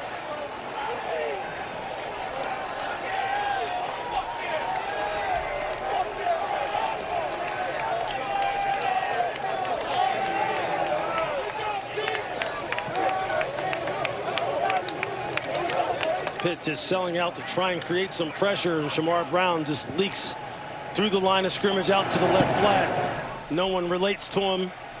Pitt defense loses leverage on him.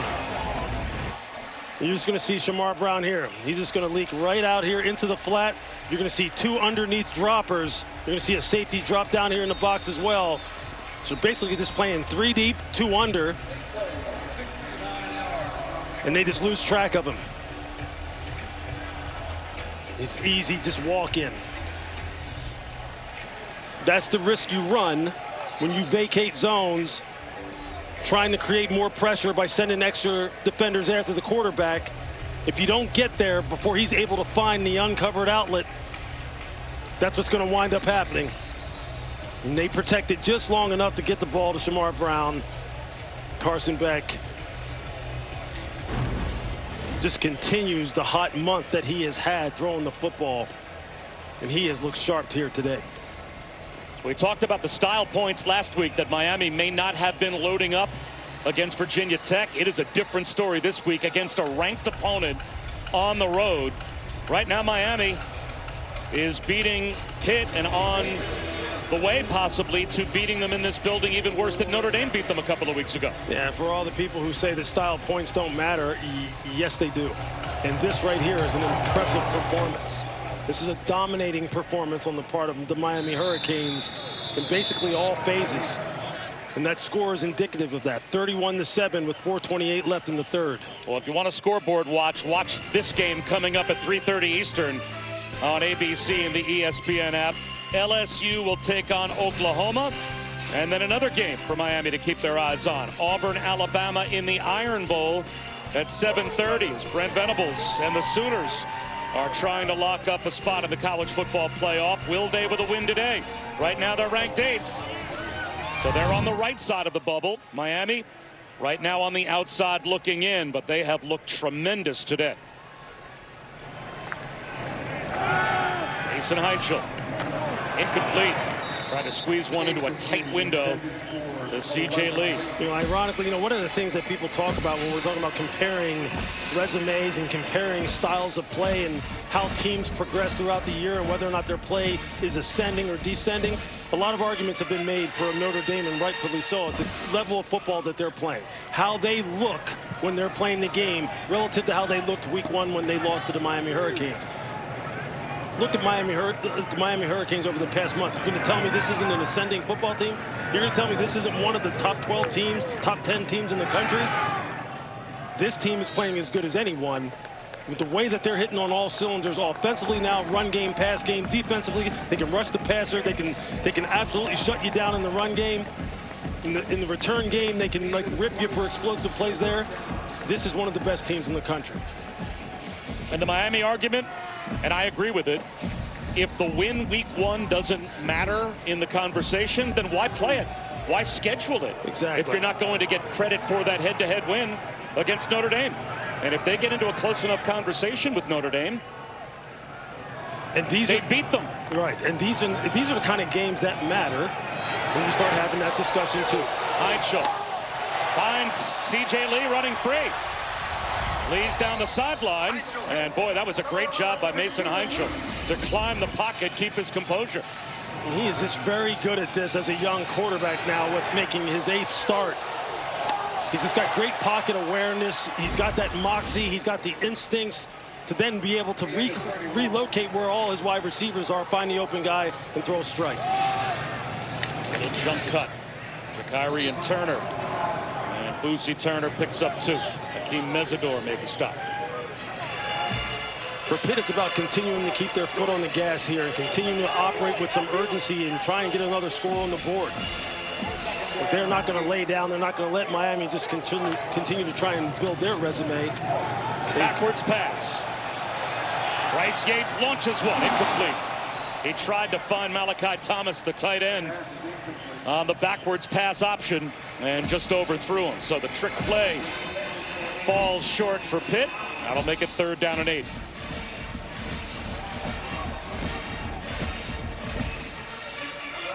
It's a nice play designed by Kate Bell, the offensive coordinator. Just a little bit overthrown. Brings up 13. Can they find a way to get this ball to Boosie Turner out of the backfield? He's just such a threat as a receiver. We've seen how these running backs. They'll run it here with Boosie Turner in what is obvious 4-down territory at this point for Pitt. That makes it 4th and manageable, 4th and 3. I think if you're Miami, you're figuring, look, we do not want to take our foot off the gas pedal either. We want to hold this team to 7 points. We want to continue to build our own resume. And you see Mario Cristobal over there just encouraging his defense and his staff over there on the sideline. Do not take your foot off the gas. 4th down. Swing pass. Caught. Right at the line to gain. Miami thinks they've got a stop on Justin Holmes. Do they?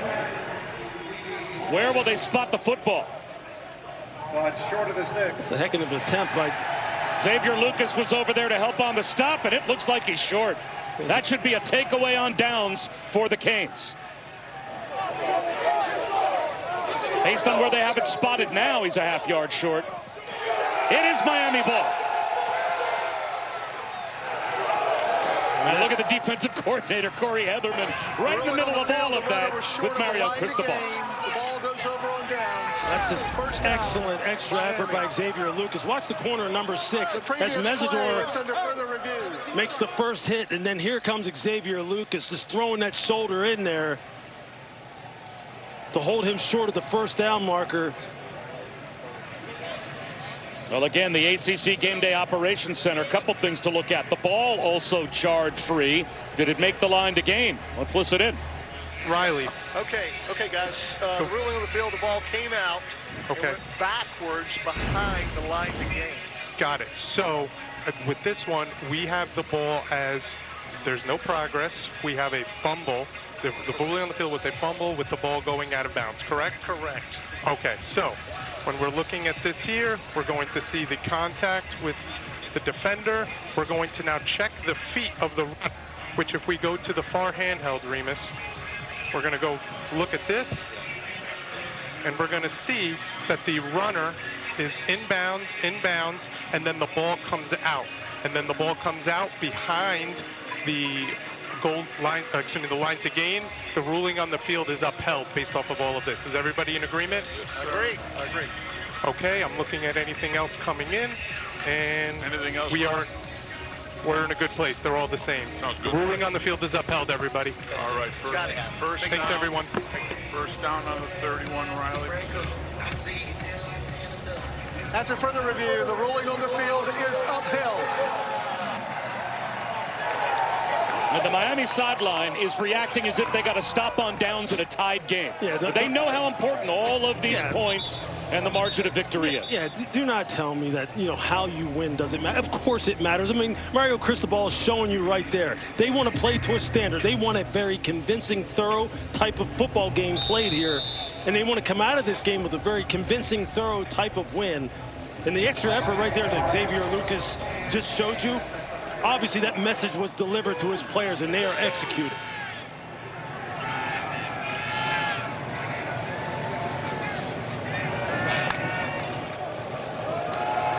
Pringle brought down for a 1-yard loss. And this reaction from Mario Cristobal says it all. No question. And that's how he is every time we talk to him on production meetings. You can see the pride that he has in this university, having been a very good Miami football player of his own. You know, back in the late 80s, early 90s, he played on some great football teams, and he thinks this football team can be great. And they are playing their very best football right now over the past month. A couple of freshmen in the backfield. And instead, Beck going to float one down the sideline. It is tipped and incomplete. Flag out. Shadarian Harrison on another freshman, Dalen Upshaw. And it's going to be pass interference, it looks like, against Harrison.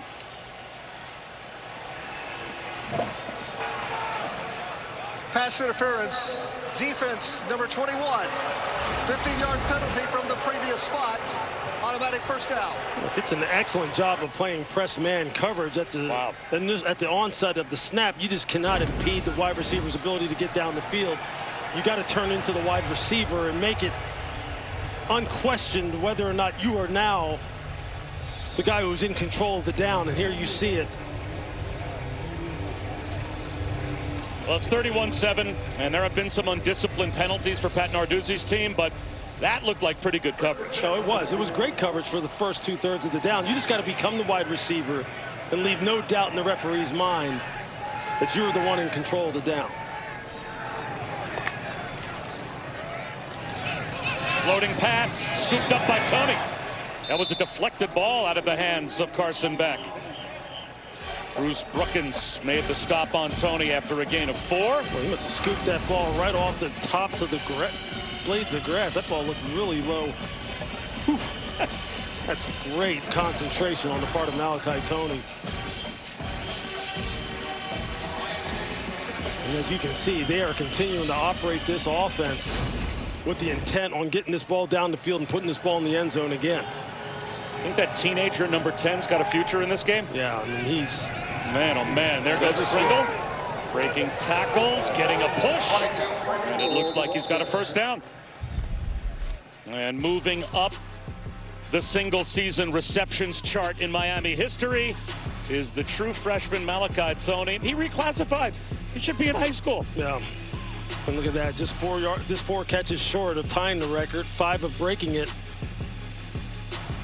Don't think for a second that Mario Cristobal isn't aware of that.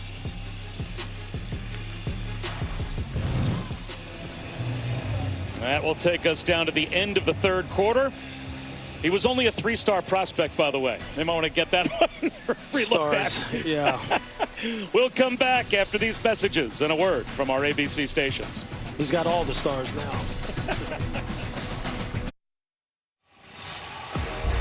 We're about 15 minutes away from Miami adding another ranked win to their resume. They would be 4-0, assuming there's not going to be a miracle 4th quarter comeback by Pitt. So, Lewis, this probably becomes a big argument and a case certainly for the U to be made with the committee.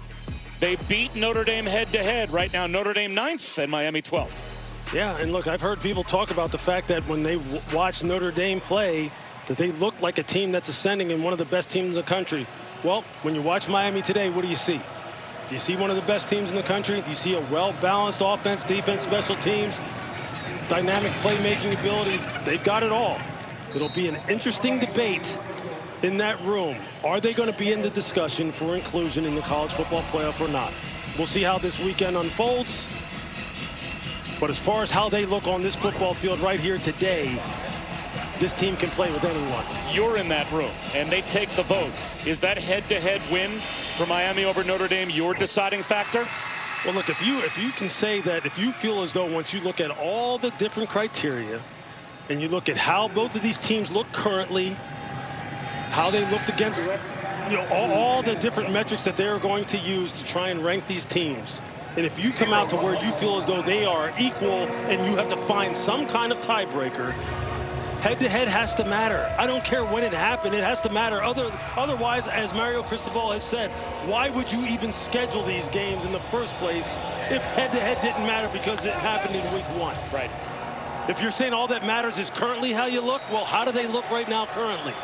It'll be an interesting. I would love to be in the room to hear them arrive at the decision that they're ultimately going to arrive at. Third down. Pitt brings a blitz. Skied for Tony.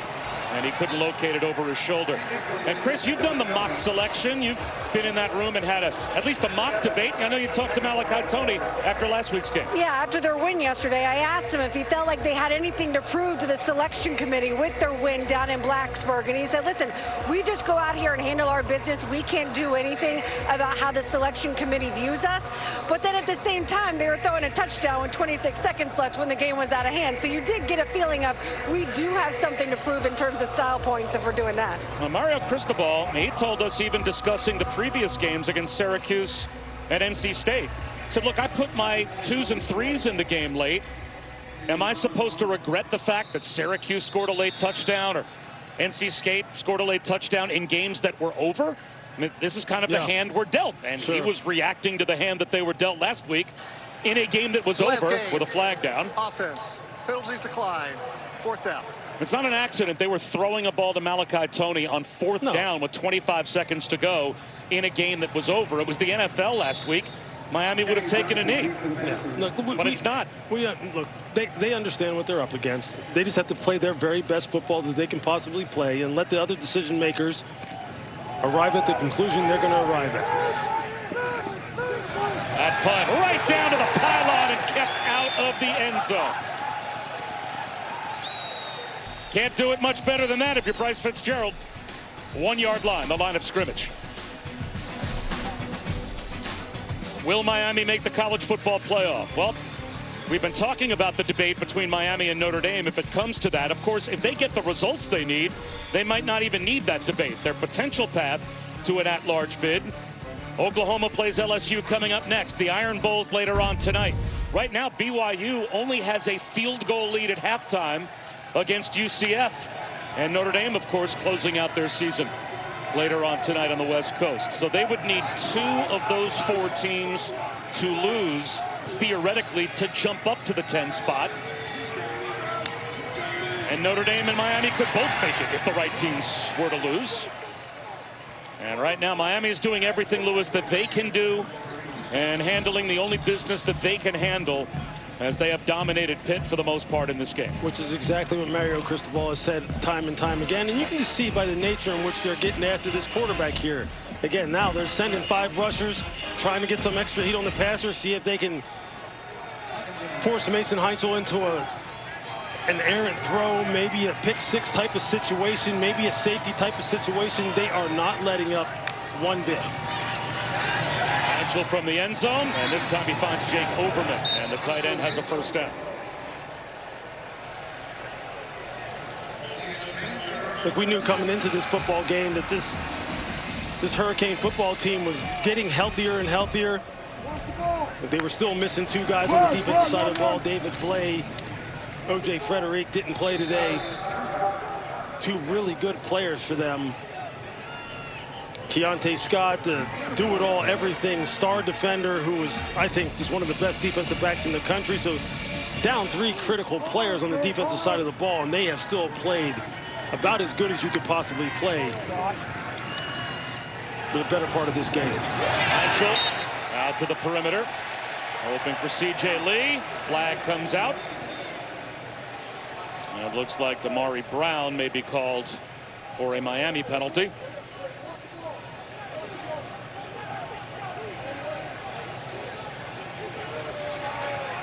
Pass interference, defense number 2.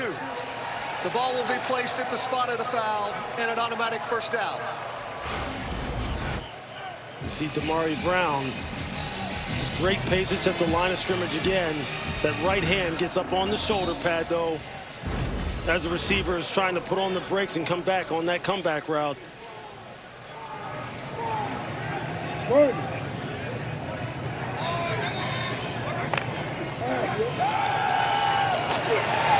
Heinzel over the shoulder attempt, and Poppy Williams nearly hauled it in.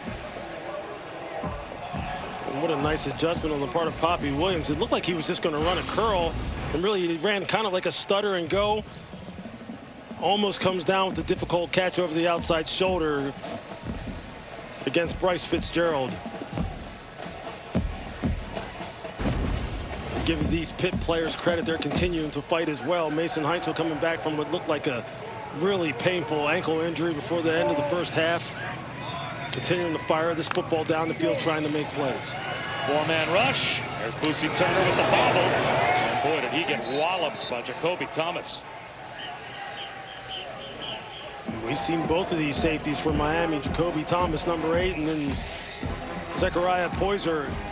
These guys will lay the hammer on you now in the middle of the field.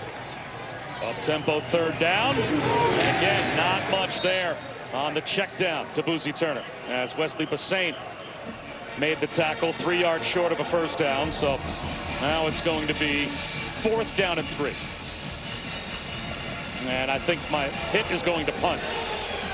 So Pat Narduzzi waving the white flag here a bit as some of the offensive players seem a bit frustrated coming off the field for Pitt. They were hoping to go for it.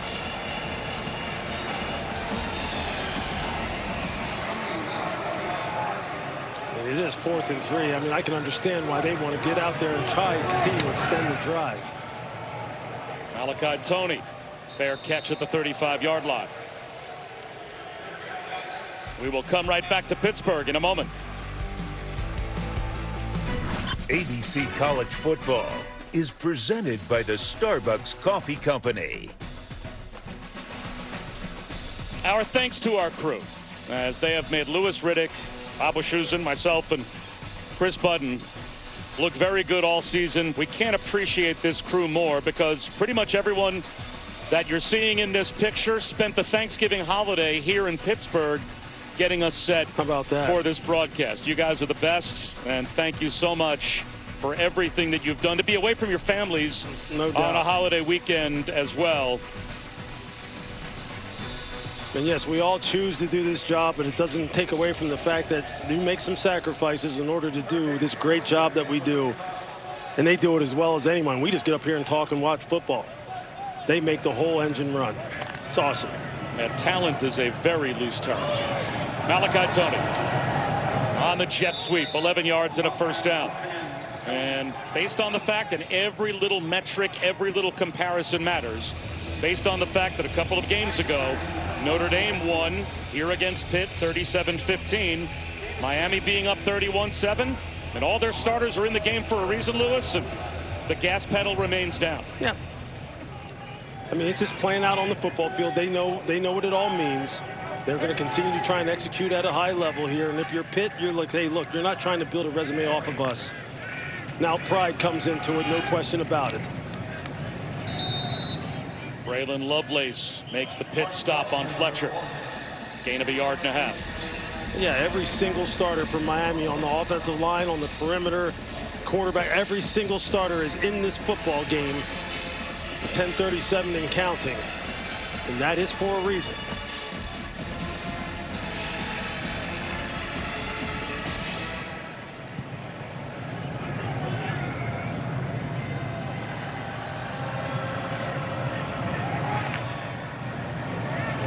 Another catch for Toney. And another first down. He is over 100 yards receiving now for the 4th time this season. It's just the acceleration, the field vision right here to make the first defender miss. Just put that left foot in the ground, fake like you're going to go upfield and then come back inside, stay low to the ground. Good center of gravity and pad level. And all the things that you hear coaches preach about all the time, he just does all of them naturally. As he inches closer and closer and closer to Miami receiving records. There he is again.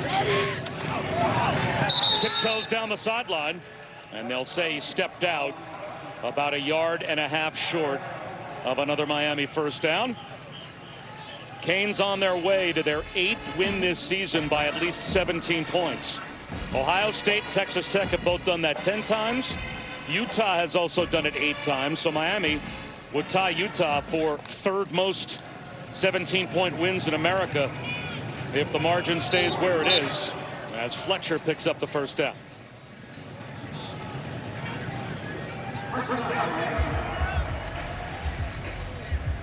They really have. Coming out of that SMU game, that was kind of a turning point for them. They really went to work and put it on Syracuse. NC State was one of their better performances, and then we saw them in Blacksburg a week ago. This offense has scored 34 or more points all 3 of those weeks. Carson Beckley's, just look at the tear that he is on.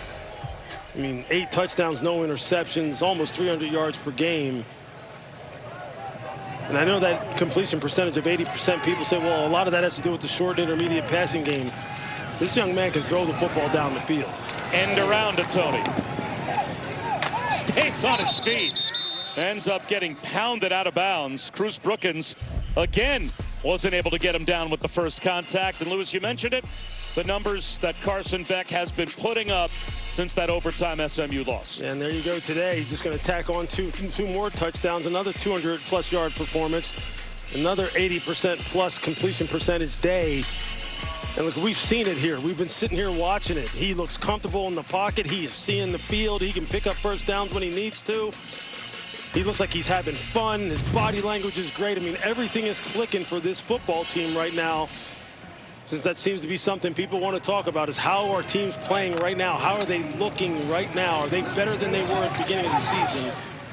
Miami looks like they have recaptured that momentum they had coming out of the gates when they beat Notre Dame on August 31st. And specifically with Beck, you dive into the draft as deep as anyone does. He made the decision to come back to college football, take his name out of the draft pool, go into the portal, comes to Miami. Where do you put him in that quarterback conversation with the numbers he's putting up? Yeah, look, it's going to be fun for me as, you know, the college season winds down and then we start that long journey up to the draft, which coincidentally is going to be held right here in Pittsburgh this spring, to really take a look at all these quarterbacks this year, because they've all had their moments. They've all looked fantastic, from Dante Moore to Fernando Mendoza. There isn't that one clear-cut guy at the top of the draft like a Trevor Lawrence that everybody knows is going to be the number one pick. They've all had some great moments. I can't wait to get into the tape and really evaluate those guys and see which guys fit best where, and I love that part of it. It's been fun the past couple of years. Can you pick my Jets a winner,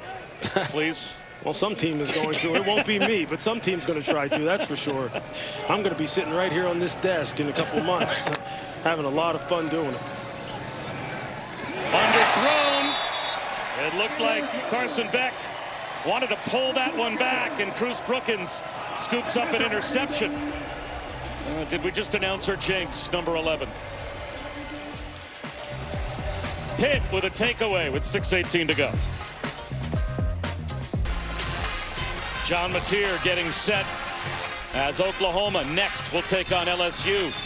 The Sooners trying to cement a spot in the college football playoff. And you saw a moment ago, December 7th at noon, we will find out the last and final rankings and who will be in the college football playoff. Will Miami have a spot? Is this likely their final game, as Heinzel lifts one down the sideline out of bounds?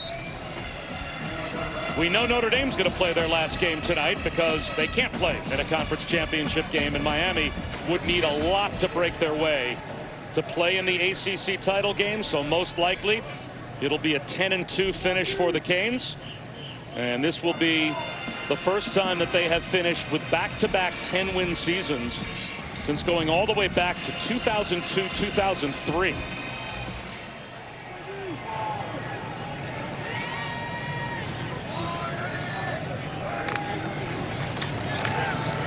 Heinzel checks one down to Justin Cook. He's a yard short of the first down.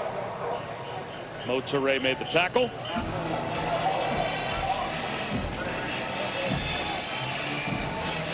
Bob Wischusen, Louis Riddick, Chris Budden. It was a lot of fun talking again to Mario Cristobal this week about where his head is at, where his team is at.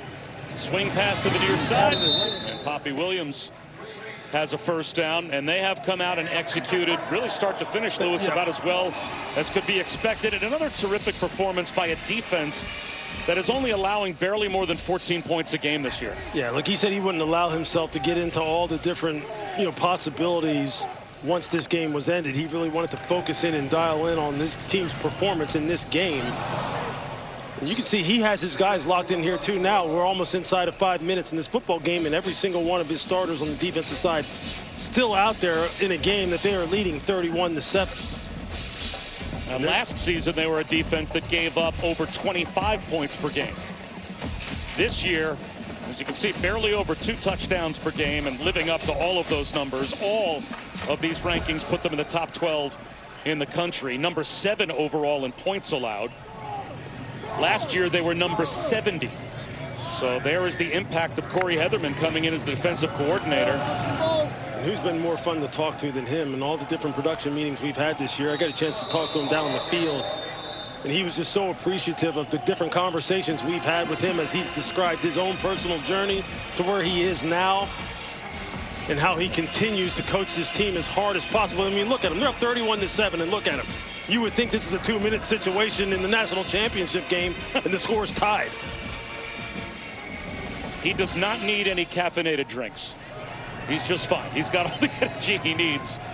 3rd down and 7. 5-man rush. Heinchel finds a crosser, but no room to run. C.J. Lee and we took a hit from Jacoby Thomas.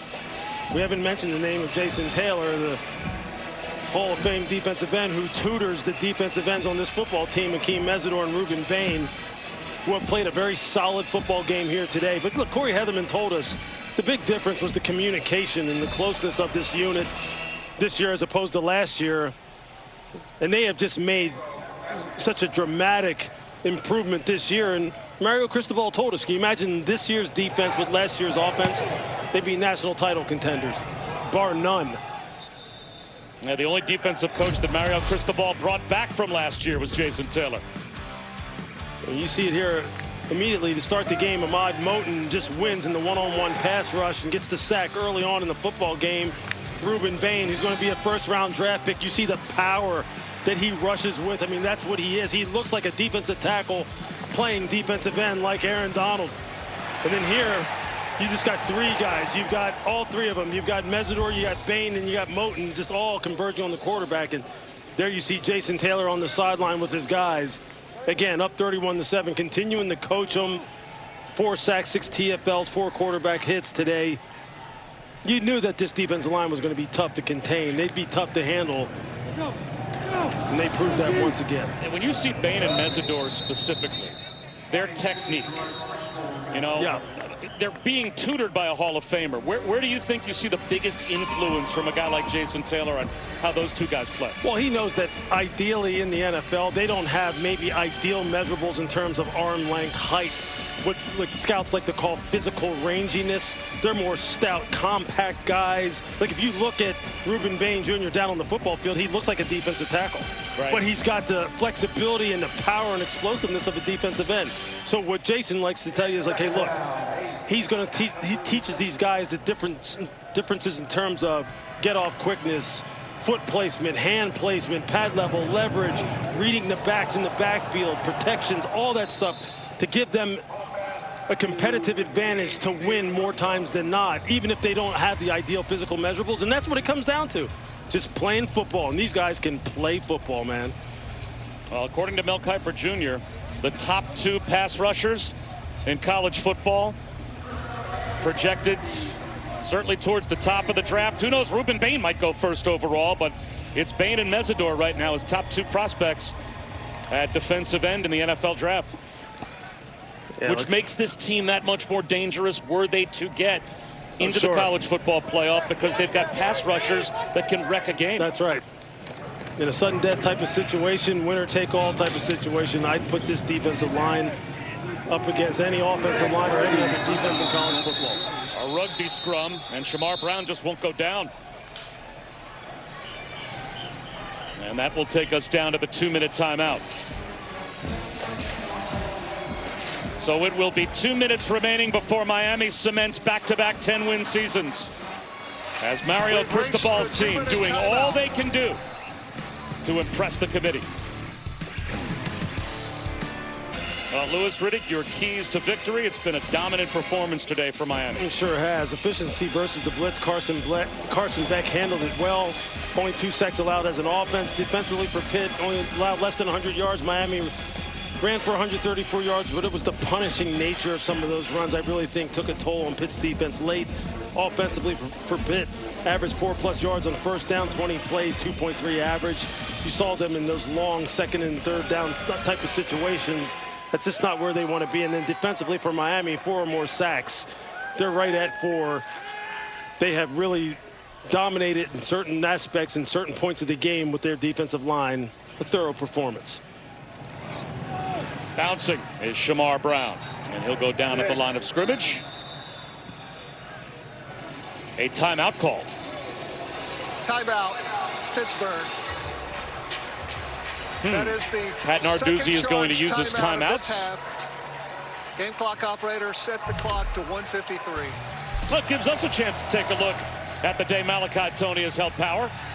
Yeah, look, he's just a do-it-all weapon. We've talked about it all afternoon, and he is as fun as anybody in college football to watch. Carson Beck just continuing to execute the offense with peak efficiency over the past month. And then the power running game, the downhill running game, running behind that massive 330-pound plus interior of the Miami offensive line. And then the play calling and the different variations that they hit you with as far as their play action passing game. It all ends up to having almost a 400-yard total offensive day, 5.5 yards per play. That's just a good day's work if you're a Miami Hurricane fan. And now the fun starts. Do you get in or don't you? 3rd down and 5 after Pitt used a timeout.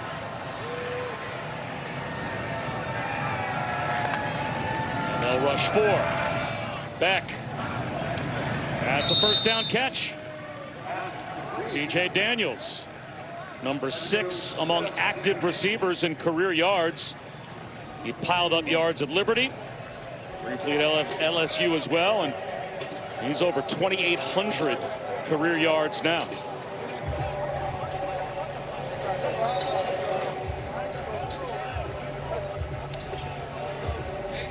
Let's see if Miami goes to victory formation. They're going to keep on running plays here with 90 seconds to go.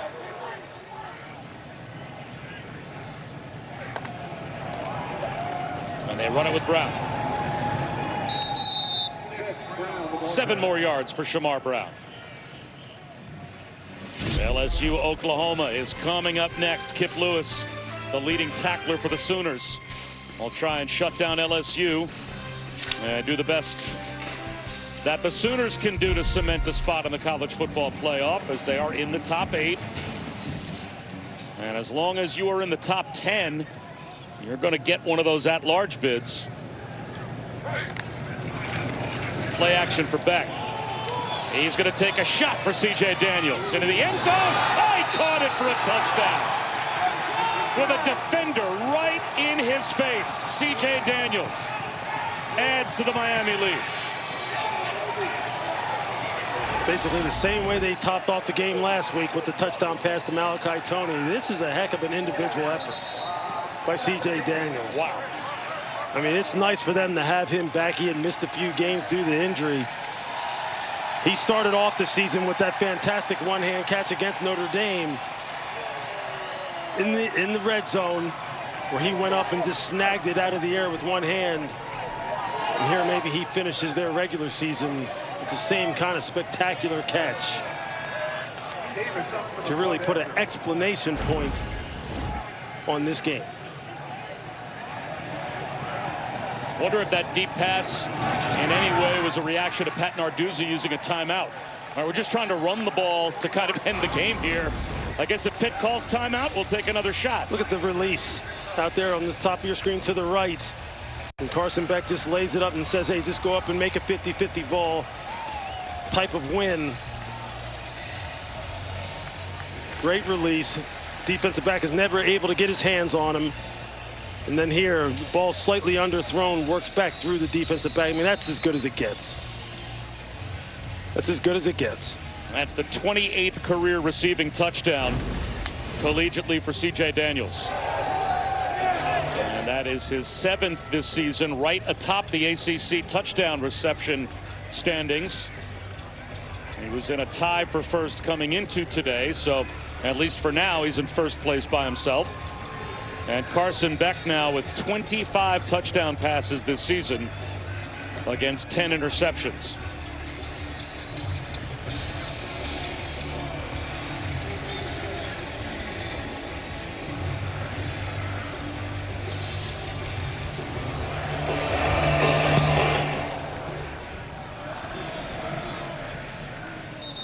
Touchback with Deuce Spann receiving. Well, Miami needs a lot of help, but they are now just behind Virginia and SMU, so they would need either the Who's or the Ponies to be upset in their final games of the season, and then to get some other tiebreakers to go their way, but they are not totally out of it in terms of making the ACC championship game. And if the Canes make that game, they would control their destiny. They wouldn't even need the committee to worry about debating them against Notre Dame. And there you see them sitting at the number 12 team in the country, and they can't even make their own conference championship game. Heinschel is intercepted. Bryce Fitzgerald picks off Heinschel, and he gets a chance to celebrate, and that will be the final exclamation point for the Canes. Thorough performance by this football team here today. 4th pick of the freshman season for Bryce Fitzgerald.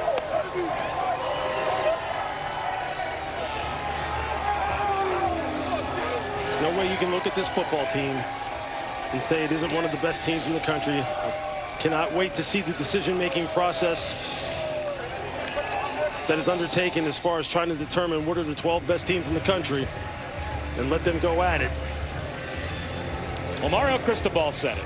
You can see since 2003-4, when they went back-to-back 10-win seasons, it's great for college football for the Canes to be back, even just in the conversation they're in right now. It's Miami back atop the college football conversation at the very least, and they will be a very interesting topic of conversation with this 38-7 win over Pitt. Yeah, I think the committee wants to get the 12 best teams into this postseason.